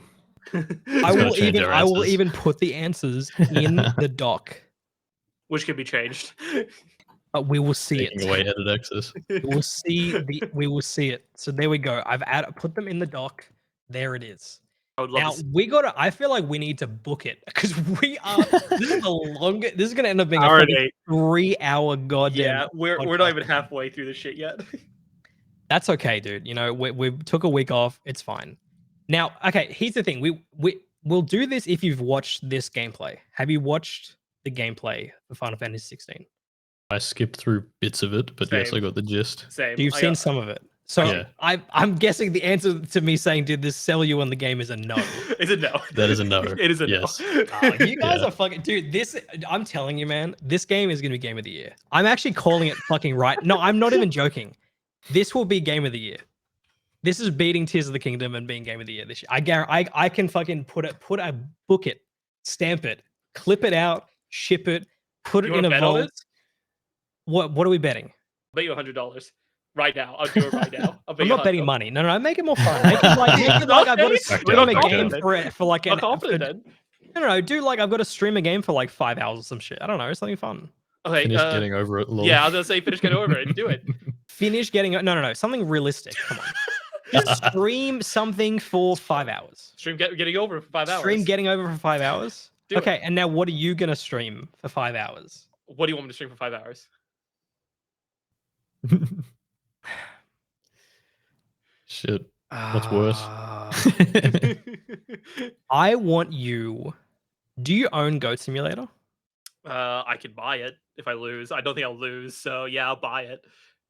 That's not a bad game though. It's No, fine. yeah. Getting over it's fun. I actually enjoy it. Find some like borderline anime booba game that is like borderline getting you banned. Okay, And- can I give you a game at a later date once I find Yeah. it? Yeah, Okay. sure. That's So fine. right now I'm locked in for getting over for 5 hours of Final Yep. Fantasy 16. It's not game of the year at the Game Awards. Mhm. I'm even going to be super specific. the real one. That is actually, bro. That is I'm losing this 100%. Yes. Because I'm just Yeah. thinking like I should just say game of the year Losing. anywhere. Because Yeah, it is no, you bro, lost. there's some place we'll give a game of the year. Yeah. But no, Bro, I'll say Tears of the I'll Kingdom's say Game taking Awards. that. No, I really think it will. Okay. At the very I least, know. it'll be nominated. It's I'm funny because it's got all like the segments of this sort of game that I would like, but for some reason it's just not If- interesting me. I don't know why. That's If crazy. you- like, if dude, you it said- looks so good. if you would have said to me this game would have been nominated for Game of the Year, I would have done the bet. But winning Game of the Year, easy bet. Yeah, it'll easy probably win. be This is game like this is all in game. It doesn't even cut away from anything. Like it is okay, even just from like taking away the gameplay, but just from like a technical perspective, this game is nuts. Like it is actually insane. Way too dank is what's happening It's right now. Way too dank, but it's dude, I'm telling you, it's gonna be glorious. This is 100% game of the year. I really believe it, and that's even after watching the Tears of the Kingdom trailer. Which Yo, Ain't watch- way. Yo, watching this shit through the phone is insane. The pixels are going off. yeah, dude, you What's think, going dude, on? maybe you should just stream this for 5 hours. All the 7 pixels you see on Twitch. But that's all I got to say about it. I think this game is gonna be fucking incredible, and you're gonna eat your lunch, Seto, and your Okay. lunch is gonna be shit. Jesus, okay. Oh damn. God damn, Okay. okay. Now, speaking of games that No, will you're not gonna be be game of Shitting the year. shit. No. This is okay. Here's the thing, right? I believe in Redfall, and here's the thing, right? Okay, so here's the problem. Redfall will not have a performance mode on console. It's gonna run at 4K 30 on Series X and 1440p 30 on Series S. So, yeah, this sucks for the console plebs. But you know what? Lol. I'm Get gonna rich. be I'm kidding. playing this. I'm gonna be playing this at 4K, 120 FPS, seeing every single bit of detail, no shitty motion blur. Like, I mean, Ready L for Jamie to eat console, those words when the game is so badly optimized. It's L not funny. console, Exactly. man. Like, it's just this is what you get for buying a fucking Series S, man. This is what you Bro, get. they can't even optimize it on console. You think it's going to be playable on PC? I mean, with a Well, 4090. here's the thing. Here's the thing. It's like a game can be the worst optimized piece of shit ever and still run great. It doesn't matter. Yeah. I transcend shitty optimization.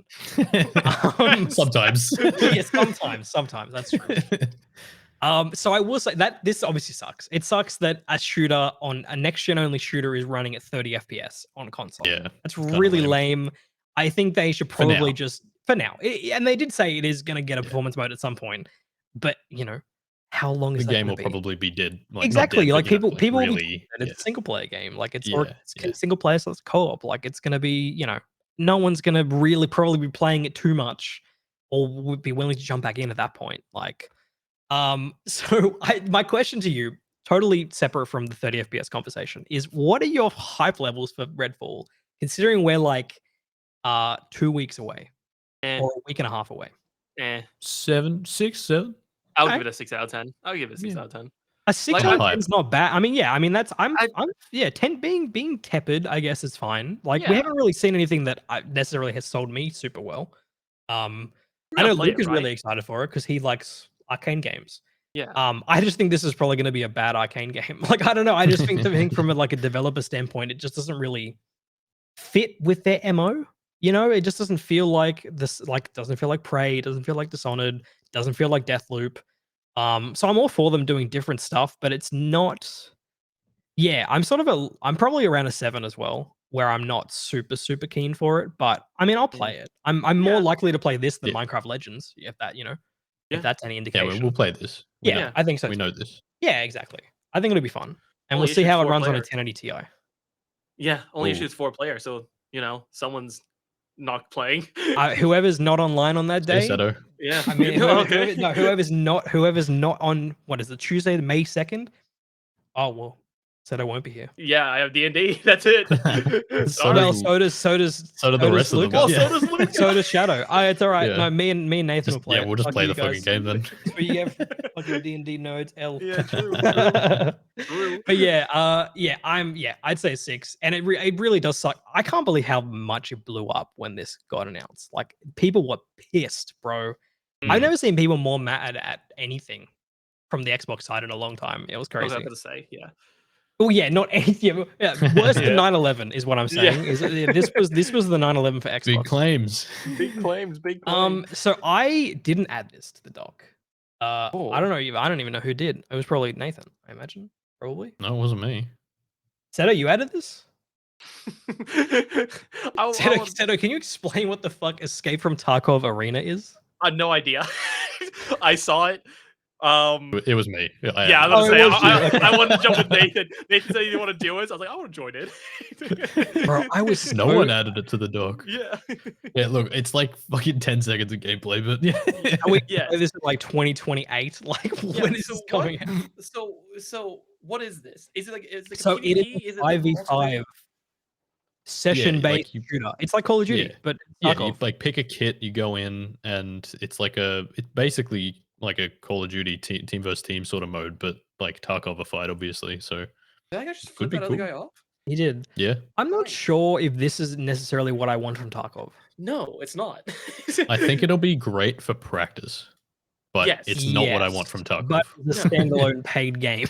So, Yeah, this is that's the It's thing. not- This is so it's great for practice, but it's also probably going to be $100. Wait. this is a Wait, standalone. this is a separate game? This is a separate Yes. game that you pay for. I Yes. thought this was part of the No, look fucking in the normal game. description.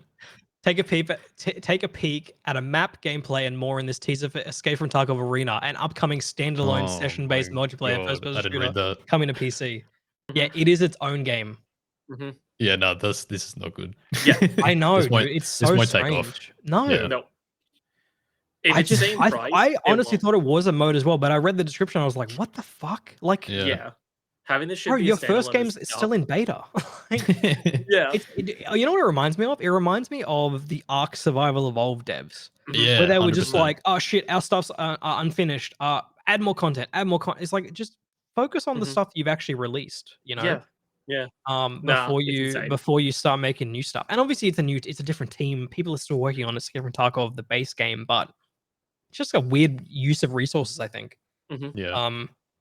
Yeah, I got nothing more to say about this. I feel like we'll be Yeah. playing. It may, it's probably going to be in beta for 10 years, like Escape from Tarkov was, and Got nothing really to say about it.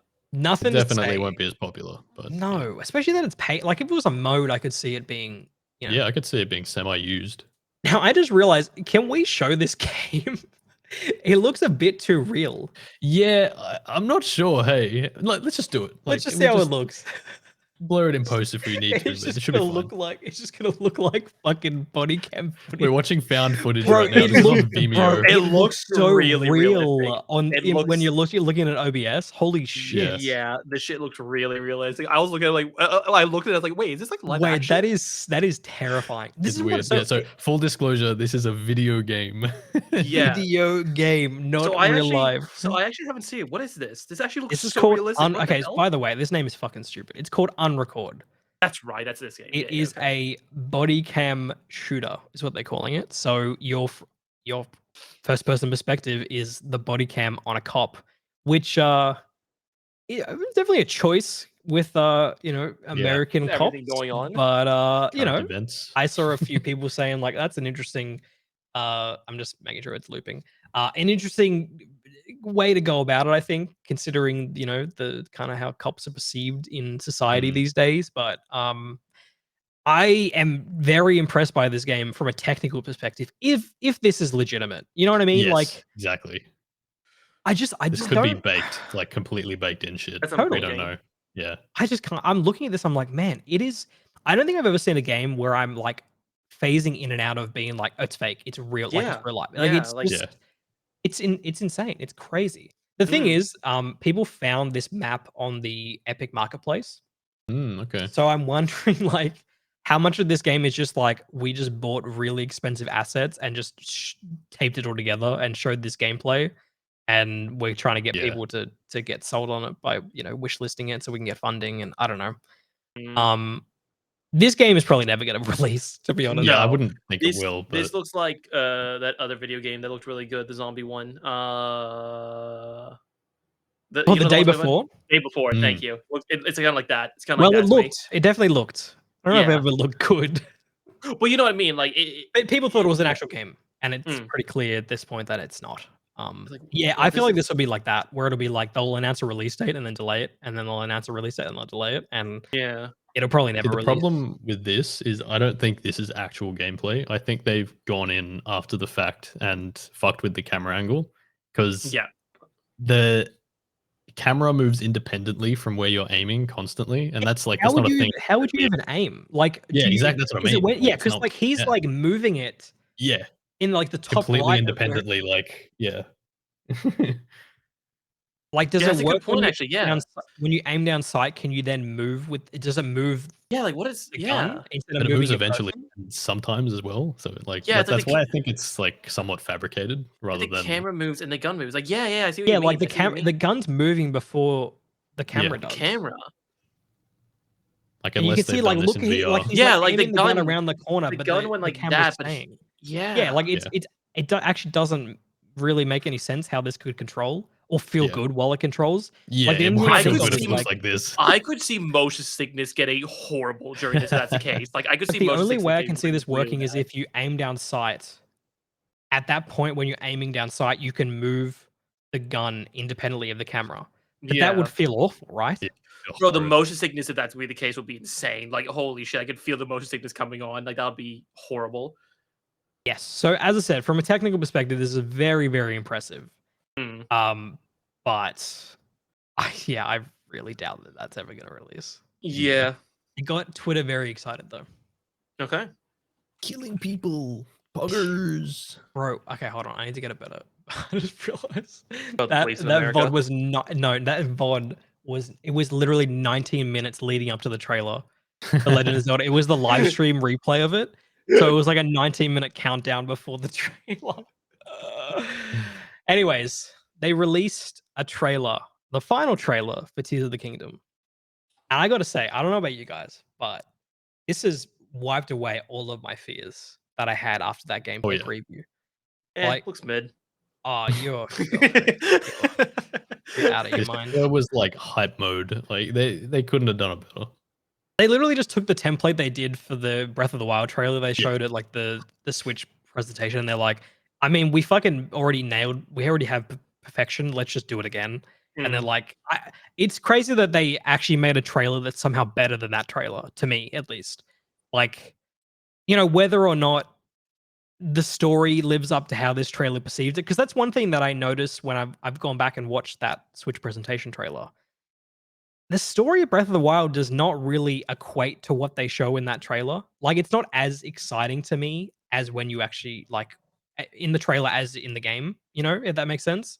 Like, I don't know if you've gone back and watched it, but a lot of the cinematic stuff, sort of like you're not really. It's actually like a true cinematic. Like it's a lot of the cool stuff happens like 100 years ago, so before you're even kind of playing the game. Yeah. And I'm hoping that this trailer is more like it's showing more of like it looks like it is showing more of like what you'll be doing in the game, as opposed to like the backstory cutscenes that looked really cool. I don't know. What do you guys think? What do you guys feel Yeah, about I mean, this? yeah, this trailer is just next level. Really is. Yeah. Aside aside from what I think about the game, the trailer was fucking sick, and I think the game's going to be good anyway. Oh, I think this is. I mean, realistically, this is probably going to be game of the year. Oh yeah, That's what I was thinking. definitely. Yeah. When you called out, like, Probably. yeah.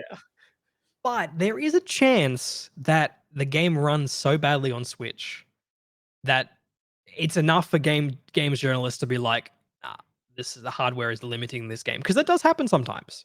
Where a game's Yeah. really good, but the optimization and how it runs and plays just feels bad enough that it's dinged a little bit. It doesn't happen often though. I feel like a lot of journos are a little more forgiving of that stuff and less so like the general gaming population, I'd say. Mm. I just hope, I think this because is going to be fun. Yeah, it's gonna be fine. fine. But Similar enough. even playing Breath of the Wild, man, like I mean, it's never Yeah, great. when I played Breath of the when Wild, you I switch struggled. weapons, it Yeah. stutters. It's Mhm. like, what the fuck? Like, how did this never get fixed? Like, it's just never. They just never fixed that. And so, like, that's probably going to be a thing in this game too. And it's like, it's a minor thing because it happens like sort of in a moment where there's a little bit of peace when you're switching weapons. Hmm. But it's still just an annoying thing that's just like it's immediately noticeable, and I feel like everyone probably notices that unless they're just like actively ignoring it. Um, yeah, like even performance in Breath of the Wild does not feel as good as I remember it feeling, I guess. Maybe I'm a little more perceptive of it now just because playing it again and I'm not getting the same kind of like wow for the first time. Yeah. So I really hope that this runs better, but realistically probably not going to, right? It's probably going to be on the same level, I'd say. And maybe even a little worse because it seems like they're being a little more uh it's a little more grand in scope, I'd say. Um Yeah. We'll If see. anything, it'll be worse. Yeah. I feel like I'm coping. If it's not the I'm same. huffing the copium, thinking that it's probably going to run better. But Mm, yes, not. we will see. Man, I really wish was just releasing on better hardware, man.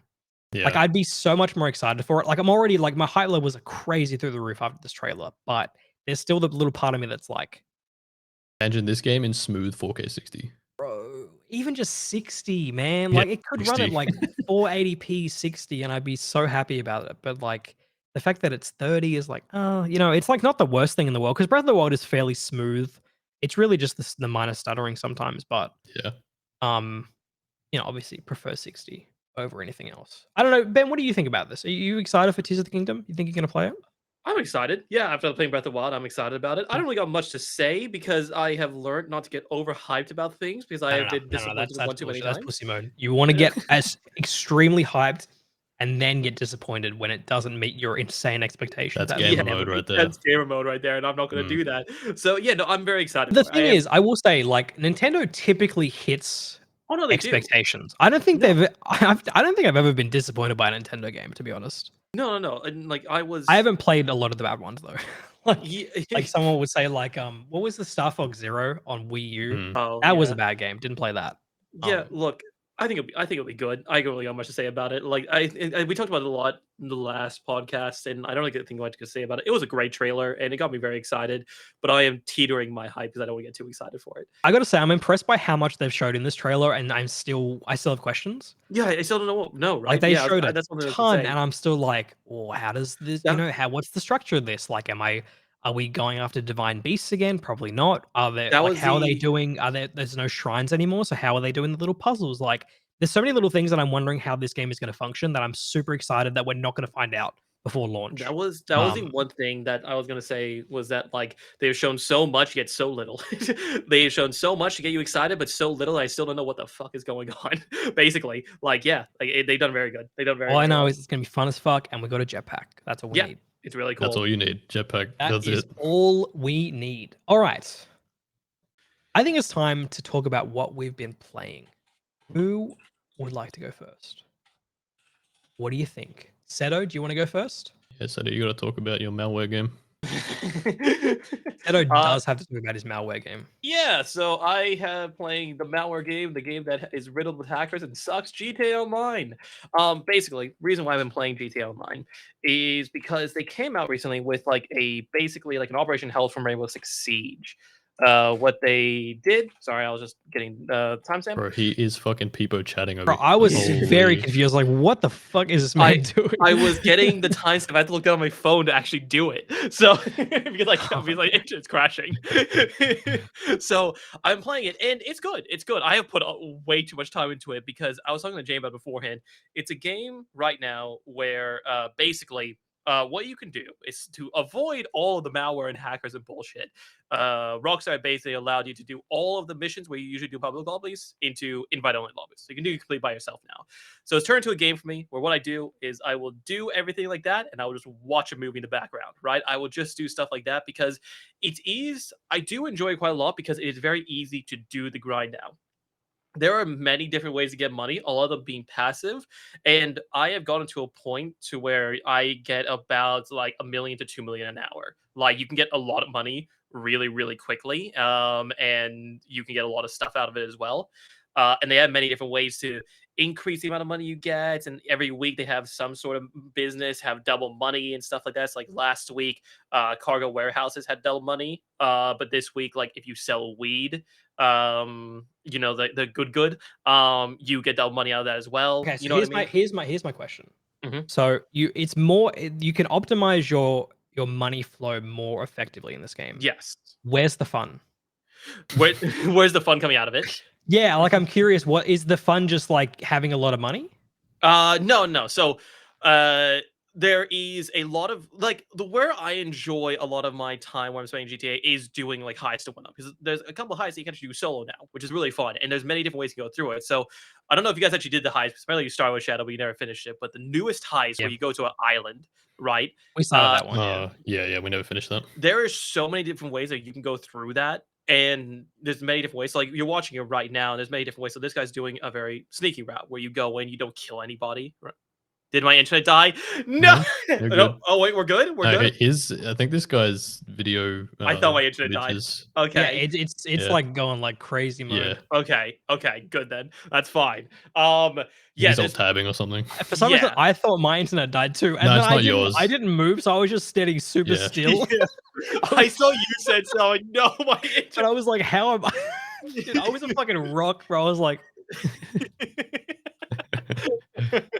But yeah, no, it's just really fun. It's a good game to put on the background. Like, it's a good game to put on the background. And one thing I really enjoy about it is that I really like cars, and the cars that started GTA were because they couldn't really get licenses or they couldn't get any like because of copyright. The cars sort of looked like the real life versions of it, but there was always something big off about it. Now Right. they're pretty much 1-to-1 to the cars in real life. They can't have the same name, of course, but they're basically 1-to-1. So they have like a Hellcat in there, right? Which is a basically one of the fastest muscle cars in the world. They also have a lot of Daytona? different.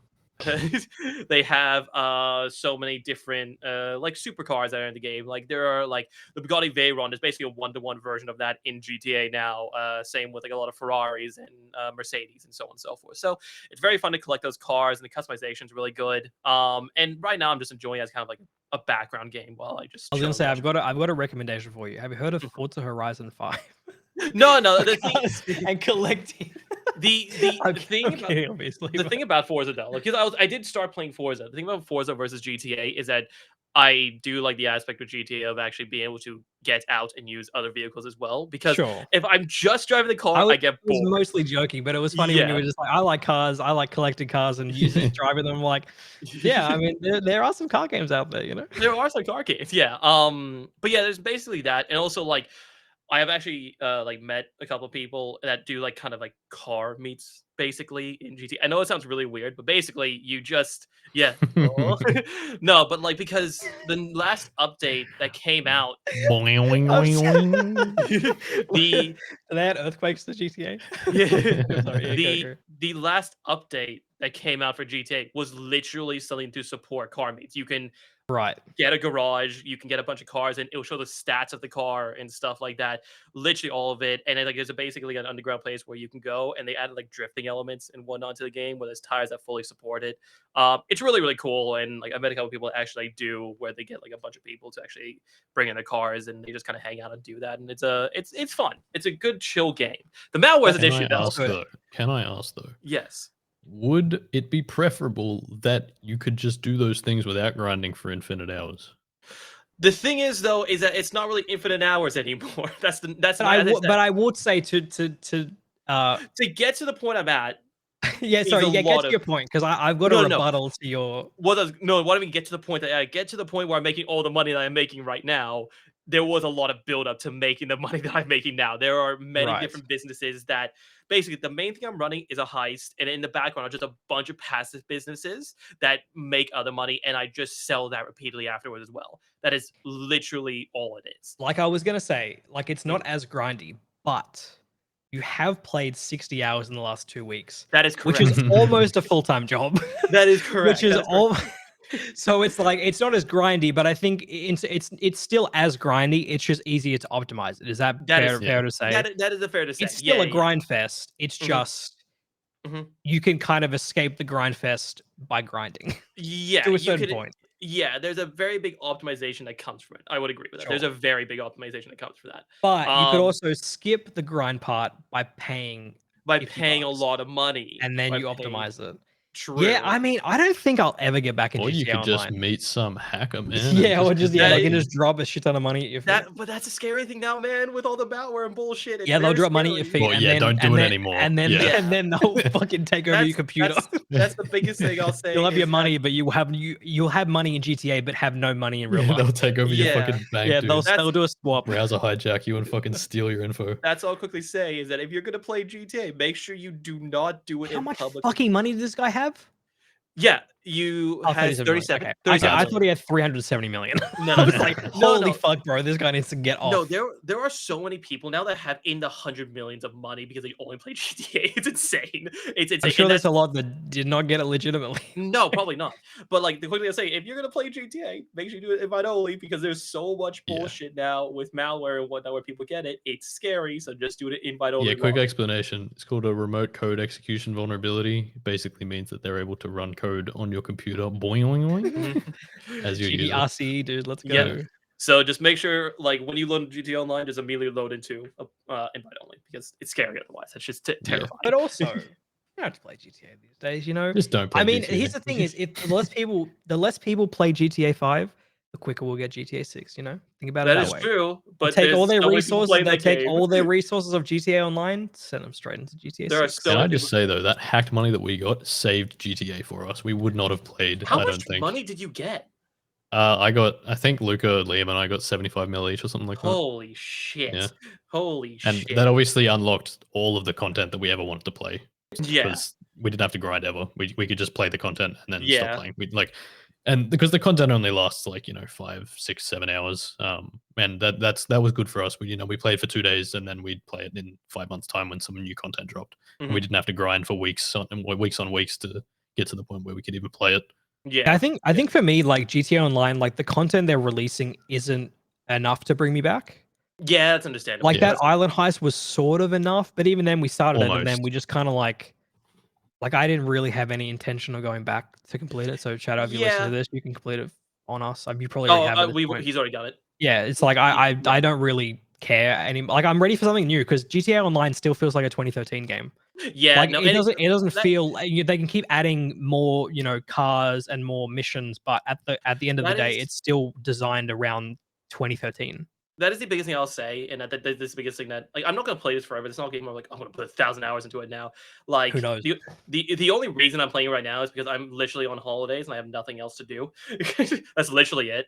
But it really feels like a 2013 game now. Like you can really feel like even Mhm. after playing GTA Online, Red Dead Online. After Oh, playing yeah. Red Dead Online feels like a polished game that was released in 2018. The movements and like how it looks and everything. I noticed it particularly in the Mm. facial animations, like in the Yeah. heist. I was like, "Holy shit, dude!" Like they're trying really hard. It Mm. still does not. They are It struggling. just looks like the facial capture just looks like they're mocapping it, obviously, but the character models just don't have enough detail to really show the mocap data. You know what I mean? Like Yeah. it just doesn't. It's like they're not. Then they're misaligned, and it Yeah. looks really weird to me. No, Um, it definitely is a struggle to play it that way, but I'm just enjoying it right now. It's good fun. Yeah, Yeah. I mean, if you're doing it as like a podcast, listen to music, watch a TV show kind of way, I can understand that. Yeah. Because that's Destiny for me. Like Yeah. that's I just play Destiny as like in the background, like I'll Mhm. throw something on, and then just mindlessly kind of grind it. Because I mean, Mhm. everyone has their own game where they just like, I'm sure like Nathan, when you play Kerbal Space Program too, like you probably got music on. I have something else. It's just yeah. a chill. Yeah, it's like a chill I experience. watch, I watch stuff while Yeah, I exactly. play KSP most of the time because it's Mm. minutes of just waiting. You Yeah. gotta optimize those hours, you gotta Yeah. be listening Exactly. to audiobooks, playing games, exercising, Like those reading. TikToks where it's Family Guy, Subway Yeah, Surfers, yeah. 5 minute The one. crafts. Oh my god, dude. There's only so many hours in the day. Yeah. Jamie, I know you've got me lined up next. Would you mind going next? I need to grab something real quick. I for, like, can I 2 can go seconds. next, man. I can Yeah. do it. I want Yeah. to talk. I want to talk about a new game One that second. came out last week, Mhm. called Tron Identity, which we actually talked about in the last podcast because it was coming out. It sort of came out of nowhere where I wasn't super aware of it at all. Like I remember when it got announced, like Disney did like their Disney game showcase thing last year, and it got announced, and I was like, cool. Like I'm not really a Tron person. I played the I mean, sorry, I didn't play. I watched the sequel that released in like 2010. Liked it enough. It wasn't. I've never been really big into Tron. Mhm. Um, but I sort of thought this looked cool from the Yeah. trailer. I was like, okay, this could be fun.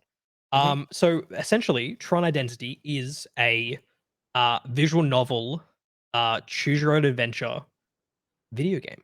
Mhm. And you play a character called Query, and they are a private investigator called a DOT in the Tron universe, and their Mhm. whole job is to solve mysteries and crimes. And you're essentially sent to this facility where an explosion's gone off, Mhm. and a vault has been opened, and you need to work out what was stolen and who stole it, where it is, and locate this valuable asset. And this game fucking rocks, dude. It was so fun. I will say it only took me 3 hours to play through all the way through. So it's Do a short. full Okay. playthrough. Short game. It's also fairly reasonably priced. Like it was How 20 much? bucks, and there is a Oh. lot of replayability. Mhm. And I think for like a 3 hour experience that can become, like a 12-hour experience if you want it to. I think that's fair for 20 bucks. Like that's totally okay with me at least. I know people like to spend their money different ways. Um, but I think what impressed me the most and what, I would say is the driving force is the writing was actually really good. Like Okay. you've got this kind of smallish cast Mhm. of maybe 6 people, maybe even less, maybe 5 or 6 people. And you sort of have these conversations with them, and you're sort of trying to work out, what's their kind of deal. Like, can you trust them? Do they have ulterior motives? And you learn about them through just dialogue choices. So, Mhm. and sometimes you might make a dialogue choice that kind of offends the person, and they might like trust you less. And they don't do it how Telltale does it, where they don't explicitly tell you like, Mm. "Hey, you made the wrong choice. You said the wrong Remember thing." that. They're gonna remember that. They don't do Yeah. that in Tron Identity. It sort of like happens like naturally, where you kind of feel from their response like, "Okay, I said the wrong thing here." Mhm. And I just really dug just kind of exploring these people and their lives, and they're all from different kind of areas of Tron. And this is from someone who is not at all interested in the Tron universe, but Mhm. prior to this. But after finishing this, I'm like kind of excited for more Tron stuff. Like, I think it was cool. I was like, oh, this whole idea of like this whole universe that is, it's a program. These people don't even really know that they're programs, but some of them do. There's like different kind of like societal rankings based on how much knowledge someone has. Um, Interesting. and it's just this really interesting kind of information war going on in the background that sort of drives the central narrative. Mhm. And then you're having an information war within the gameplay where you're trying to find out more info. And I know in the trailer they showed like this sort of like wheel, and you saw like there were numbers and Yeah. there were symbols. So that is actually your character has the ability to reprogram people's memory disks, the stuff that's on their Oh, back. okay. And so it's like this cool little like mini game you play to get more information from characters, because basically the explosion has wiped out a lot of their memories, Mhm. and they're not really sure why. That is a central mystery. Is like, why did this explosion n- fuck up people's memories? And there's a lot of like little like interesting kind of mysteries going on that you slowly solve over the course of the 3 hours. And I was like really invested. I was like, damn, this is like I don't want to. I played it all the way through one session because I was like, I want to find out What's going on? what's going on here. What are Yeah. the can I trust these people? Do I have to betray these people? Um, yeah, man, I was very impressed with this, and it's definitely been one of my kind of favorite stories that I've played through this year so far. Yeah. Graphically, it looks really good as well. Like, I'm very impressed with Yeah, how it's it actually definitely looks. very That looks minimalist. cool. Like Mm. they sort of went for like they scoped it I'd say appropriately because they're a pretty small indie team. Which is cool that they got the opportunity from Disney to make kind of like a game with a big-ish property. And they've already confirmed that they're going to make more of more games in the Tron universe. This development team, so yeah, I'm in. I got to. I'm shocked. I'm pretty shocked because I was kind of expecting a fun experience, but I really dug it, to be Okay, honest. yeah. And I think if you're a fan of Oh, yeah, Telltale that. games Mm. in particular, you're really going to get a good like a good time out of this. No, I'm definitely Uh, gonna check it out. I'm definitely gonna check it out. This looks really good. This looks really, really good. I think it's a total must play if it's on like it ends up on Game Pass. Like I Mm. think if you like Telltale games and you can like $20 is okay to you for 3 hours. Some 3 hours that can become more if you want to get different outcomes. Because Mm. like there's choices that very drastically change kind of how the story goes. Maybe not so much about the ending, but who lives, who dies, that kind of stuff. Like big Mhm. decisions. Mhm. That I'm actually curious how they affect it because like I've heard you can do certain things that are like I feel like it would drastically change how it ends, but Mhm. I'm not sure. And I'm definitely going to give it another go and try and do some Very different cool. stuff. And yeah, no, I dug it. I really did. Very So cool. I Okay. would recommend, hot recommend from me. Okay. A Yeah. hot recommend. Hot I think the recommend. reason it did Jamie's warm rev- takes. what's that? Jamie's warm takes. It is a pretty warm take. That does look good. Yeah, I will say it didn't review like super well. It got like a 73, but I think that's fair. Like I think the one thing is the length. Maybe if you're looking for something a bit longer, but there is that Yeah, replayability short factor. games are good So games these days, not gonna lie. honestly, I am the same way. I was like, Mhm. I was so happy to finish it in a night. I was like, fuck yeah, dude, that's Yeah. great. I love that stuff. It's so many games I want to play, but it's like, So that's so much long. to get into, man. Like Hogwarts Yeah. Legacy, I gotta it's like a whole fucking slog to do I'm that. 40 hours in that game and I stopped. I was like, I'll come back to this one day. I Yeah. will say, for Tron Identity, the one negative I had is that I didn't really necessarily feel like I was solving the mystery. I feel like they were Hmm. giving me the mystery. Just being If that walked makes through it. sense. Yeah, because the Yeah. way you kind of do the disc solving, it when you solve it, it kind of gives you the answer, what like kind of Mm. what you need. So there, that is one of the. I think if I was gonna like dock it down points wise, I think that would be like the one thing that I'd hope they'd improve on in future games where it felt more like I was solving it as opposed to just kind of like being kind of led to the answer. If that makes sense. Yeah. But overall, a fun experience. Yeah. Now, Nathan, you've also been playing, I'd say, a Telltale-ish game, Choice-based a led a gameplay. choice-based experience. Tell me about Road 96 Mile Zero. Yeah, it's I'd say it was overall an enjoyable game. But as everyone has said, it is not as good as Road 96. Yeah. So what makes it not as good? As an overall like standpoint, the way the game plays lent itself really well to the way they designed the original Road 96, where like you had gameplay chunks that would just like kind of randomly occur to you. Um, but with this one, it's obviously a more linear story. You can Sure. do things in an order that you want, but it doesn't really change anything at all. It's just more like when you do certain things in the game. Um, I've got some notes as usual about what I did and didn't enjoy Sure. about the game.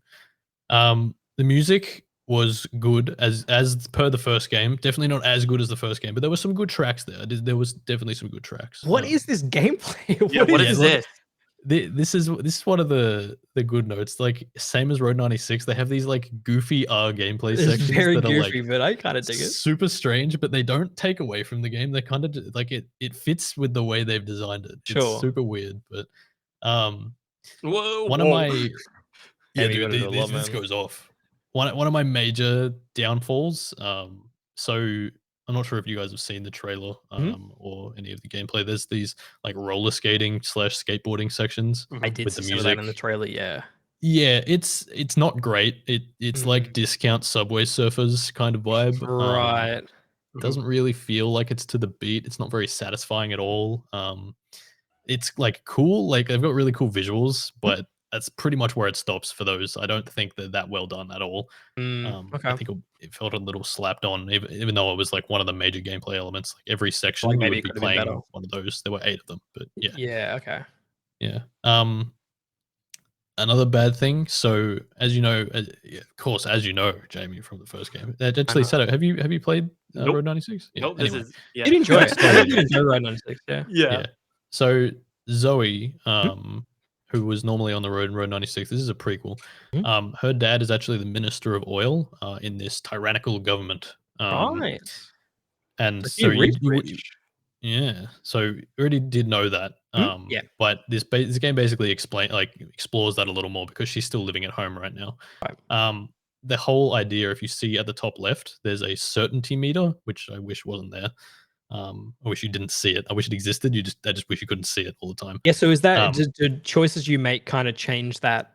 yes. Okay. Yeah, that's kind of Conversation weird that they choices. kind of telegraph it like that. Yeah. Yeah. So on the left, you've got like home, like I trust my home, I trust what my father's telling me, and on the Right. right, you've got like more of like a brain spark moment of trusting what my friends are telling me. Maybe these people aren't terrorists, like Gotcha. kind of Okay. yeah.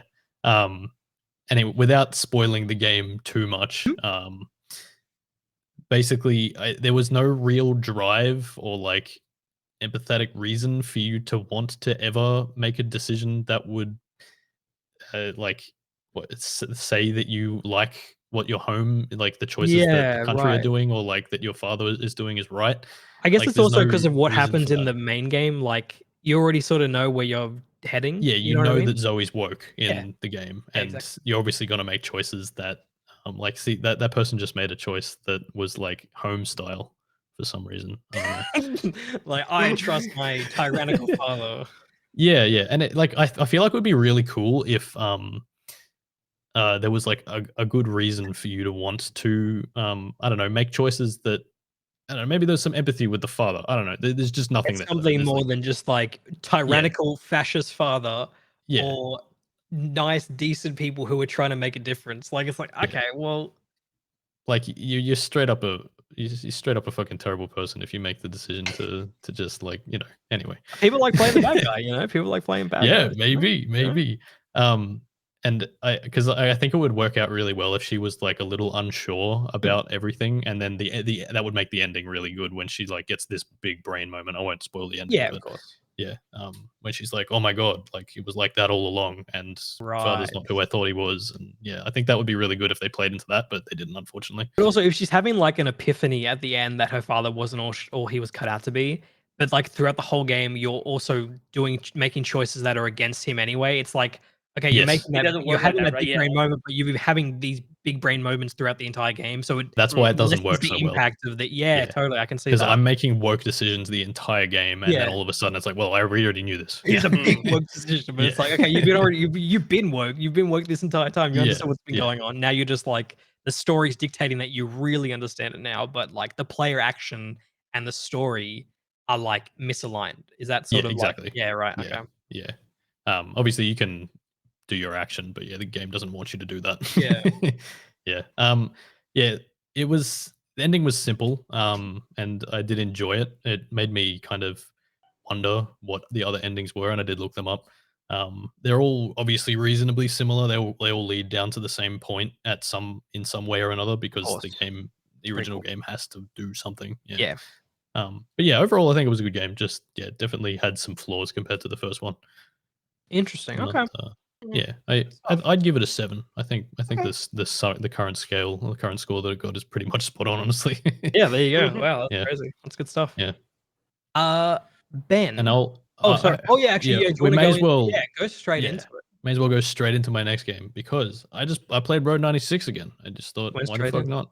May as well go straight back in. So my Um, question is, yes. I want it's did play Mile Zero recontextualize Road 96 in a cool way? Um, it was kinda, yeah. Like I said, I think it would be better if they gave that background of Zoe like having a good relationship with her father, but that Right. was never there. Mm, Um, but it could because they do make it quite clear in Road 96 that that's where Zoe came from and that's who she is and all that sort of stuff. But so it didn't really add that much, mm, especially because the other character isn't actually in Road 96 that you play as and play with in Mile Zero. gotcha. But Road 96 is a great fucking game. I love it. It's so good. I love the way that the gameplay is with those blocks of just like randomly assigned story chunks and like actually being able to make a difference in the voting. Yep. And like I said, that there was like that downfall that I mentioned where you can always see like how certain you are about something in the top left in Mile Zero. Yep. That's obviously not in this game. The only time you get to see that is at the so this is like a is it a rogue light or rogue like? It's a do you keep Rogue- stuff on subsequent Yeah, runs? yeah. There's upgrades you get. Yeah. So it's a Roguelike. roguelite Yeah. then. Yeah, okay, yeah. Roguelikes are the ones where you lose everything every run. Yeah. So you just Oh, have that's to do right. it all Yeah, in yeah. one go. They're pretty simple upgrades. But, Yes, but yeah, that's So that by definition, that's a roguelite. Yeah. Yeah.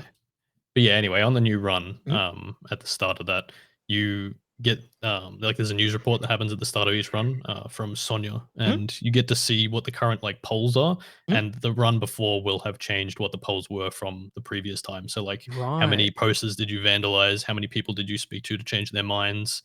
That'll basically affect the polls at the start of every run, and your goal is to obviously Sway it. you don't have to, but if I you think- want the good guys to win. I think I've got to play Road 96 again because I feel like I played it wrong.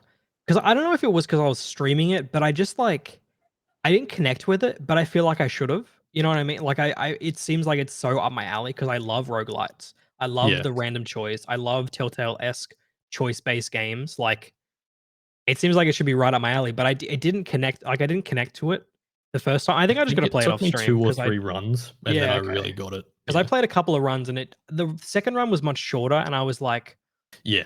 oh, this is weird that it happened the way it happened, and so I just kind of stopped. But I think I need to keep going with it. To be Yeah. honest, And playing this one again, the soundtrack slaps. it slaps, man. It's the That best. was that was It's always so a good. constant for me, where the sound, the music was really good. I legitimately listened to that soundtrack on Spotify. Yeah. When I first finished the game, it was so good. That's like me with Life is Strange. I still listen to Life is Strange soundtracks on Spotify yeah. because that music fucking kicks ass. Yeah, Yeah. good stuff. And also really like the resource management of this game. We have to worry about money and energy and like how that's going to affect you wanting to cross the border. Like depending on how you think you're going to cross the border, sometimes your plans don't go the way you thought they would because you don't end up with enough money or enough energy at the end, and you've got to like compromise and figure it out when you get to the border. Man, It's really cool. I forgot how inventive this game is, and it's like Yeah, it also such a good game. it's sort of doubly disappointing that they don't continue on with this kind of mechanic in the Yeah. prequel. Exactly. It's like yeah, you kind of took away what was so special about the first game, and I know you can't really do like the choice. You know, we've sort of talked about this where you can't do the choices. You know, you can't have a different ending because it's a prequel, but I wish they kind of worked a way into making it more modular in this way. Yeah, I for don't know. sure. I also played this in New Game Plus, so I had all my upgrades from Oh. last time, so I got to do a bit more exploring and figure out what was going on a bit better. That's cool, actually. Yeah, I didn't Yeah. actually realize it was New Game Plus. That's cool. Yeah, but yeah, that's Road 96. Oh yeah. Well, you've sold me. I'm gonna play Road 96. Again. Hell yeah, we gonna got a do it. winner. I might not play Mile Zero because I feel like Mile Zero might be for like it's the not necessary. diehard players who Yeah, really want to learn a little bit more. Yeah, even then, I don't think it's really like a It's like a must play. kinda- yeah, it's not needed. Hopefully they do a Road 96 2. I don't even know what that would be, but some kind of like Yeah. more substantial sequel, I think, would be cool. Would be quite difficult considering how the game ends. Yes, that is true. I mean, I feel like they could do like a The different canonical ending, at cast. least. They could do a different cast of people in a different road. I don't know. I'm Oh not yeah, actually that could work like a side by side. Yeah, do like a Yeah, Road that would be cool. 97. I don't know. yeah. Road 97. I don't know what you call it. Road 69. I don't know. Nice. Nice. Ben, I obviously you've talked about Elden Ring before.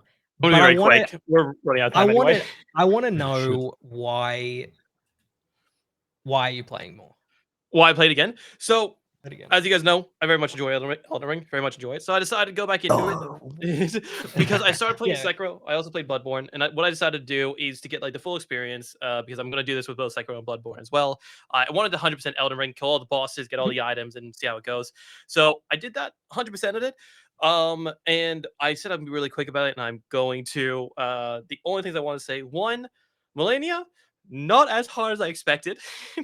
I was expecting to get my ass kicked, but It, to be honest, wasn't as bad as I expected. I did not use a summon. I went in bare bone by myself. I wanted to fight her because I know summons can heal her as well.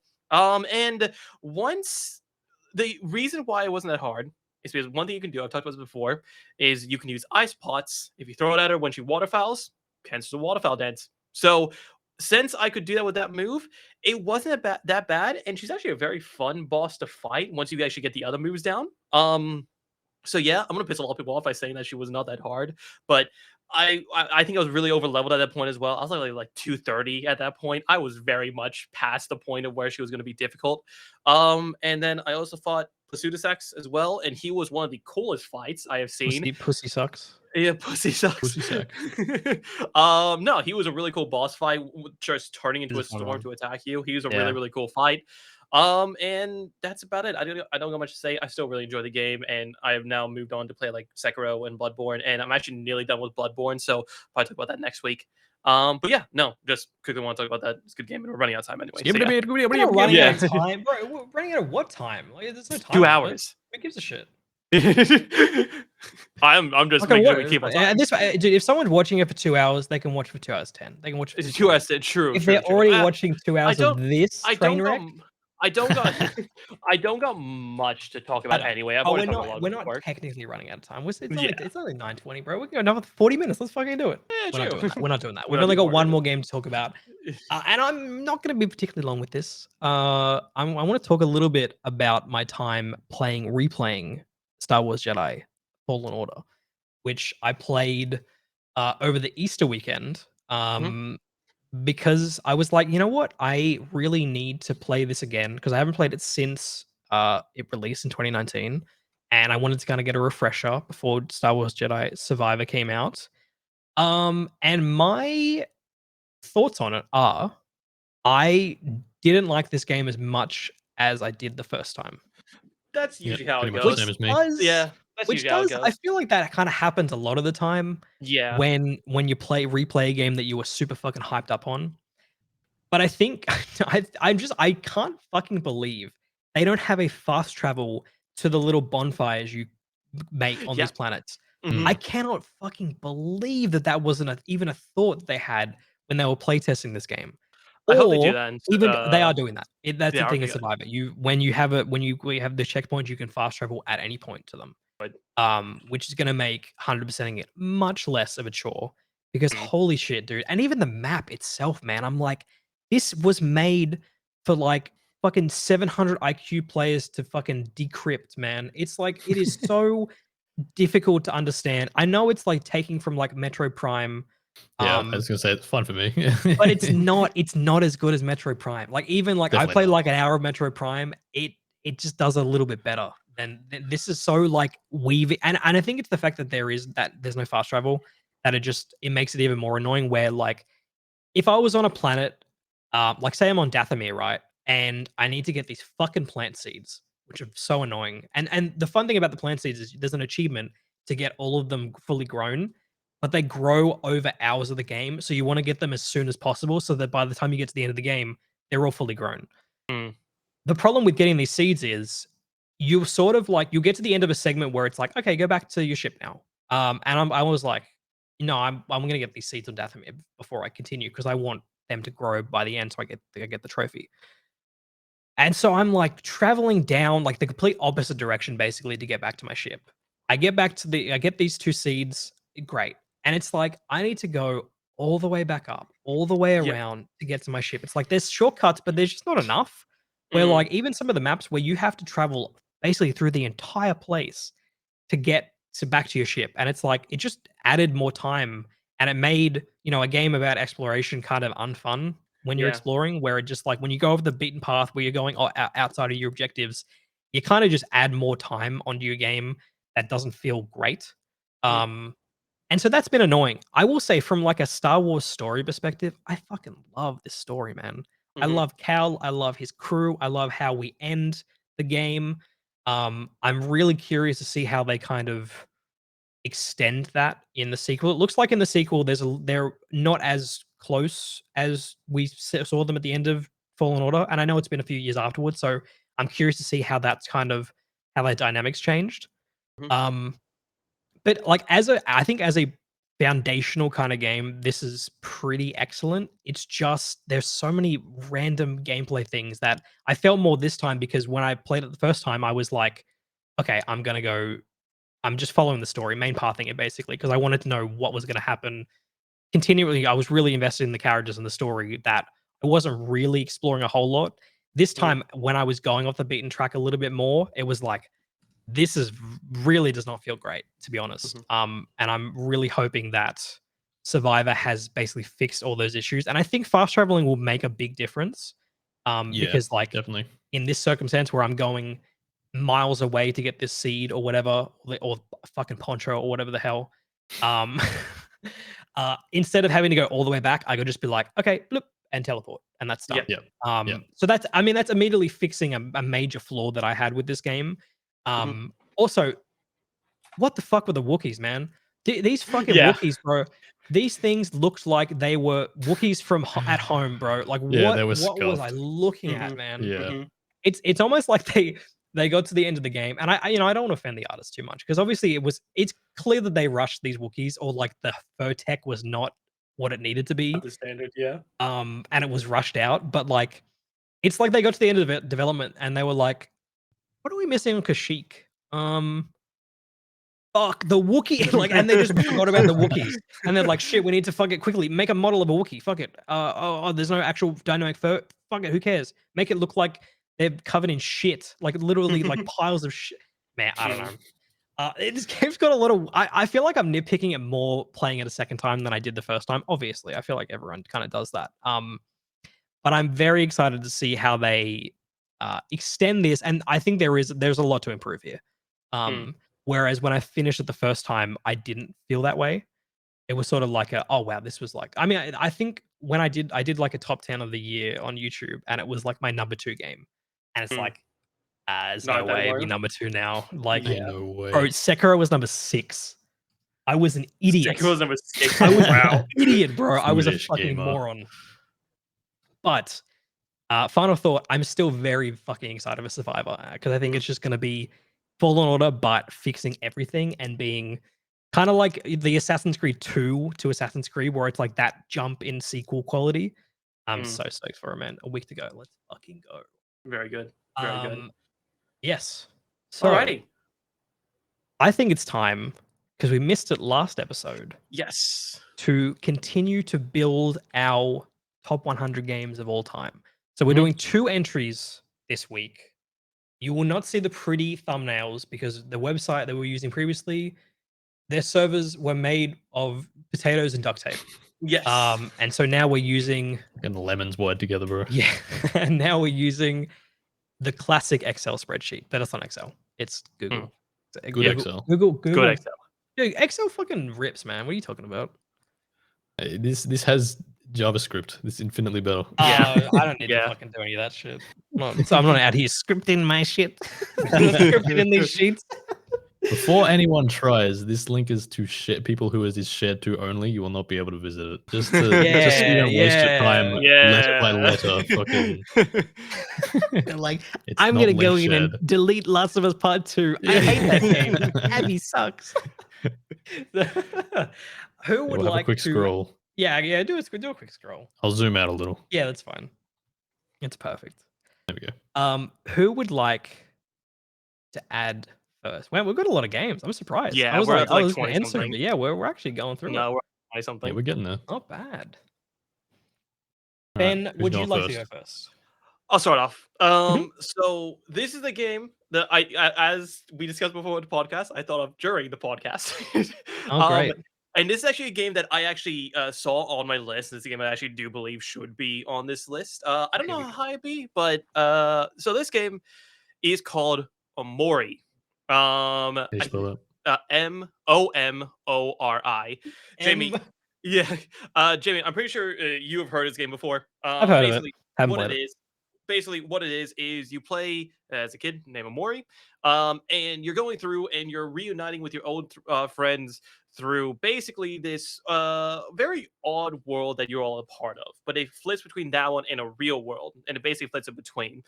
The music in this game is great. The art style is it's kind of like a comic art style, But the thing about this game that makes it so good is the story. The story is phenomenal.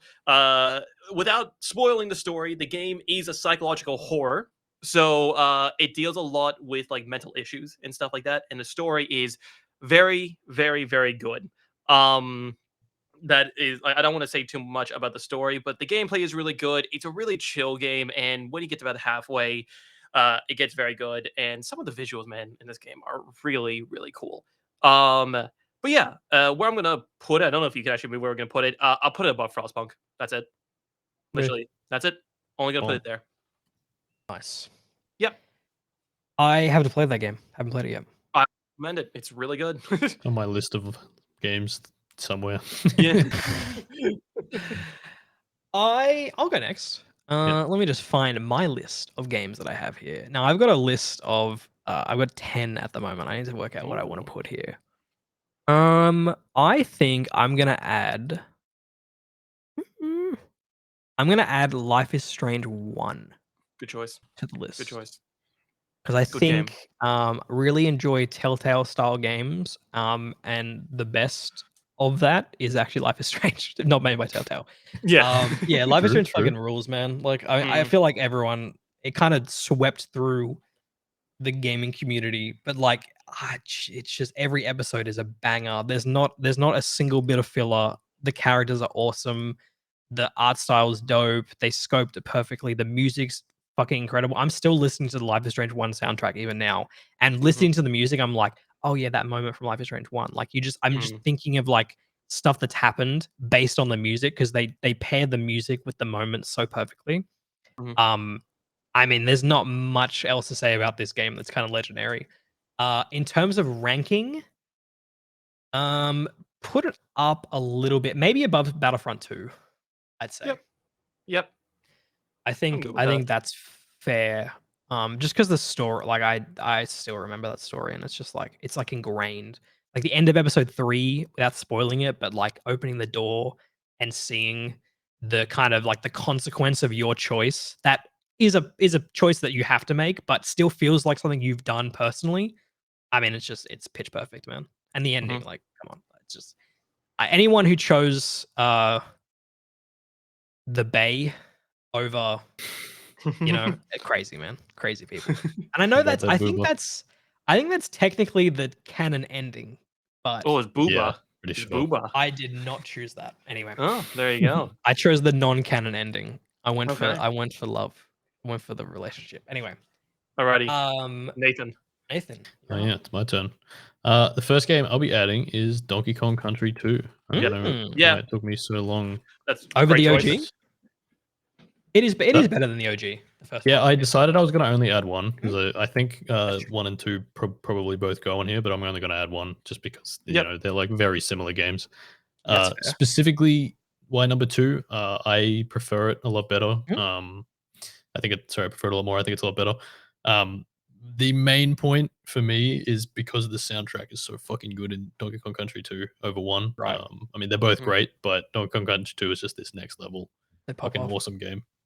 Which game has the DK rap? None of them. Oh, Donkey Kong 64. I'd like to rescind Donkey Kong Country 2 and put Donkey Kong 64 in. Just for the rap. That's fair. Just That's for fair. the rap. Where are you gonna put it? I would probably say it's a fucking legendary game. I'm gonna probably say below Prime. Okay. Here we go. Ooh. Number one. Yeah. That's fair. No, I like that. I'm happy with that. Give my Alright. boy Resident Evil 2 up there. That's all that matters. That's good. Yeah, I'm one they stay up there. Yeah. I think Resident Evil 2 should be higher, but we won't go into doing all Once that. we hit 50, we'll reorganize. Yeah, true. That's true. Okay. Ben. Seto. Next one. your turn. Probably one of the best roguelikes to actually exist. I'm gonna put Dead Cells on the list. Probably one of the best roguelikes to actually exist. That game is below score. Leave it where it is. Leave it where it is. That game has so many different maps. It also it has so many crossovers, which is insane. It has crossovers with like most other roguelikes. It has like Half-Life, it has Back to the Future, God of War. It has so many different crossovers in that game. And there's like so much content in that game to play as well. It's really fun. The music, as I've already talked about, is so good. I talked about this in like one of the first episodes of the podcast. Mhm. It's a really, really good game. I'm not gonna put that high on the list. I think I will stick it on top of Battlefront 2. That's it. I'll just put it up about just underneath Life is Strange. Yep. I'll stick That's it there. fair. I think that's a Mhm. fair spot for it. Yeah. It's good. I reckon once I play it, I feel like we might be able to put it. You know? Yeah. I And think it might the be the able to go only higher than that. yeah, the only reason I put it low for now is because you guys haven't played it. But that's probably the game out of any game that I've talked about is I would recommend that one. That one is I so just good. bought the game with all the DLC on Steam, so Good, I'm gonna perfect. play Play it. it. It's Even really Castlevania, good. even the Castlevania DLC. So I'm That gonna play DLC that. is really good. That Give it DLC a is go. really, really good. So yeah, would recommend. All right. I boys, I'm gonna put a hidden gem on the list. Let's hear it. Okay. I'm putting The Witcher 3 Wild Hunt on the list. I think it deserves to Yeah. be here. No, I don't yeah. think I don't think it. I'm gonna cause some fires. I want it to go above Fallout 3. Yeah. Okay. I know Nathan may think that's blasphemous that it's above Skyrim and Fallout 3, but I legitimately do think Yeah.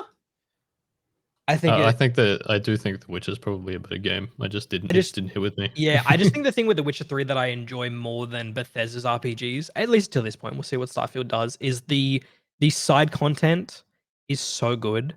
Mhm. Whereas I never really gelled well with the side content in Fallout 3 and Skyrim as much. I think like I don't think I was as emotionally invested in what the story actually was.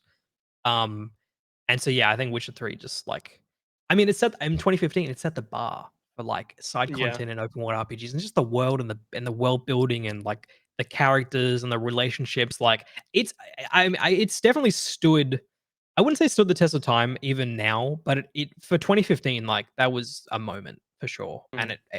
it Bro. dethroned Fallout 4 that year for Game of the Year. So Bro, yeah, Gwent. Can't go past it. man, OG I can't Gwent. believe like my first playthrough never played any Gwent. Yeah, Second bro. playthrough on stream, bro, I got addicted. I Yeah. collected every Gwent card in that game, man. I Yeah, was so dude, it's into it. insane. Yeah, It's really it's a good. very fun mode. That I think every RPG should have a random like tavern game. Mhm. And I feel like Mhm. Witcher 3 kind of led the way It for that. nailed it. It nailed it. Yeah. It All really right. did. Last game. Let's hear it, Nathan. You're gonna love it, boys. Kerbal Space Program. Yeah. Okay. No, I was expecting it. It's a good game. It's a good game. My brother can't stop I raving about it. I can I would understand it. yeah, I would expect you to put this on the list. Mhm. I'll put it here. Yep. Just there. Yeah. It's like obviously no real. There's no story to it or anything, and there's like very very hidden lore that means almost nothing. Sure. But it's just like it's one of those games where I don't know. It's like somehow like an almost educational game that Mhm. is enjoyable, Yeah. and I think it's probably inspired like in a whole new wave of people who are going to be in the science industry because of it. Hell I think yeah. it's definitely a game that will change the world in a different way Mhm. than most. Now, Mhm. will those people who are inspired to enter science revolt now that Kerbal Space Program 2 is so unfinished and broken? You know, are they They're are they just going to gonna be quit. like, I am anti-vaxxer. I am down with science. Kerbal Space Program 2 has ruined my life. I am done. KSP2 came out and I went flat Earth. Fuck this. Bro, they're gonna do what fuck that dude in Rogue One did and put a security flaw in one of the rockets and just like blow it the fuck up because of Kerbal Space Program 2. Mhm. Mhm. Understandable. No, but Understandable that is reaction. totally fair to be on the list. Yeah, Yeah. I know how much Kerbal Space Program means to you, so it makes Mm. sense to be here. Good list so Alright. far. I'm happy Good with the list stuff. so far. We're Yeah. 33 games in, it looks like. Yeah. Yeah, Yeah. we're getting up getting there. there. 1/3 of the way. Mhm. And with that, it's time to sign off. Mhm. Thank you guys for watching. Appreciate it. We'll be back again next week. As always, we'll be back on a normal schedule, which will be great. Next week we won't. I don't. We're gonna record just before Jedi Survivor comes out. Yeah. The Same with week Resident Evil. after. The week after. Mm. You know. Jedi Survivor time, baby. Exactly. I'll And be then able and to then speak about Minecraft Legends next week too. oh I'll yeah, True, I don't know true. what I'm gonna talk about. I'm actually, I'm gonna talk about Breath of the Wild next week because I've been playing that. I I'm like 25 hours into a new playthrough, so that'll Yep. be me Damn. next week. Ben, Gotta what are give you it a gonna talk fun. about next week? That's a fun little thing to do. What do you think? What I'm going to talk about? Yeah. I have started, and I can finally explain to you guys why I love Nier Automata so much. I'm replaying that again. I'm replaying it. Is it because you can look up their skirt? Couldn't do that in Resident Exactly. 4. No, You That's couldn't do that in exactly it. Resident 4, you know? Exactly it. And Yeah. actually, I want to ask you, the viewers, what are your favorite gaming memories? We've said ours. What are yours? Put them in the comments, And if you don't, we'll knock on your door. Yeah. Don't forget to like and subscribe. And like and subscribe as always. We're nearly Yeah. at 20, man. Just one more fucker. Yeah. One Just more subscribe. Join the fucker. fuck gang. Hey, yo. That's what The we're called, the fuck 71st gang. fuckers. Yeah. That's... Have a good Yeah. day /night/weekend/life. See you next time. Bye-bye. Goodbye. Have a nice life.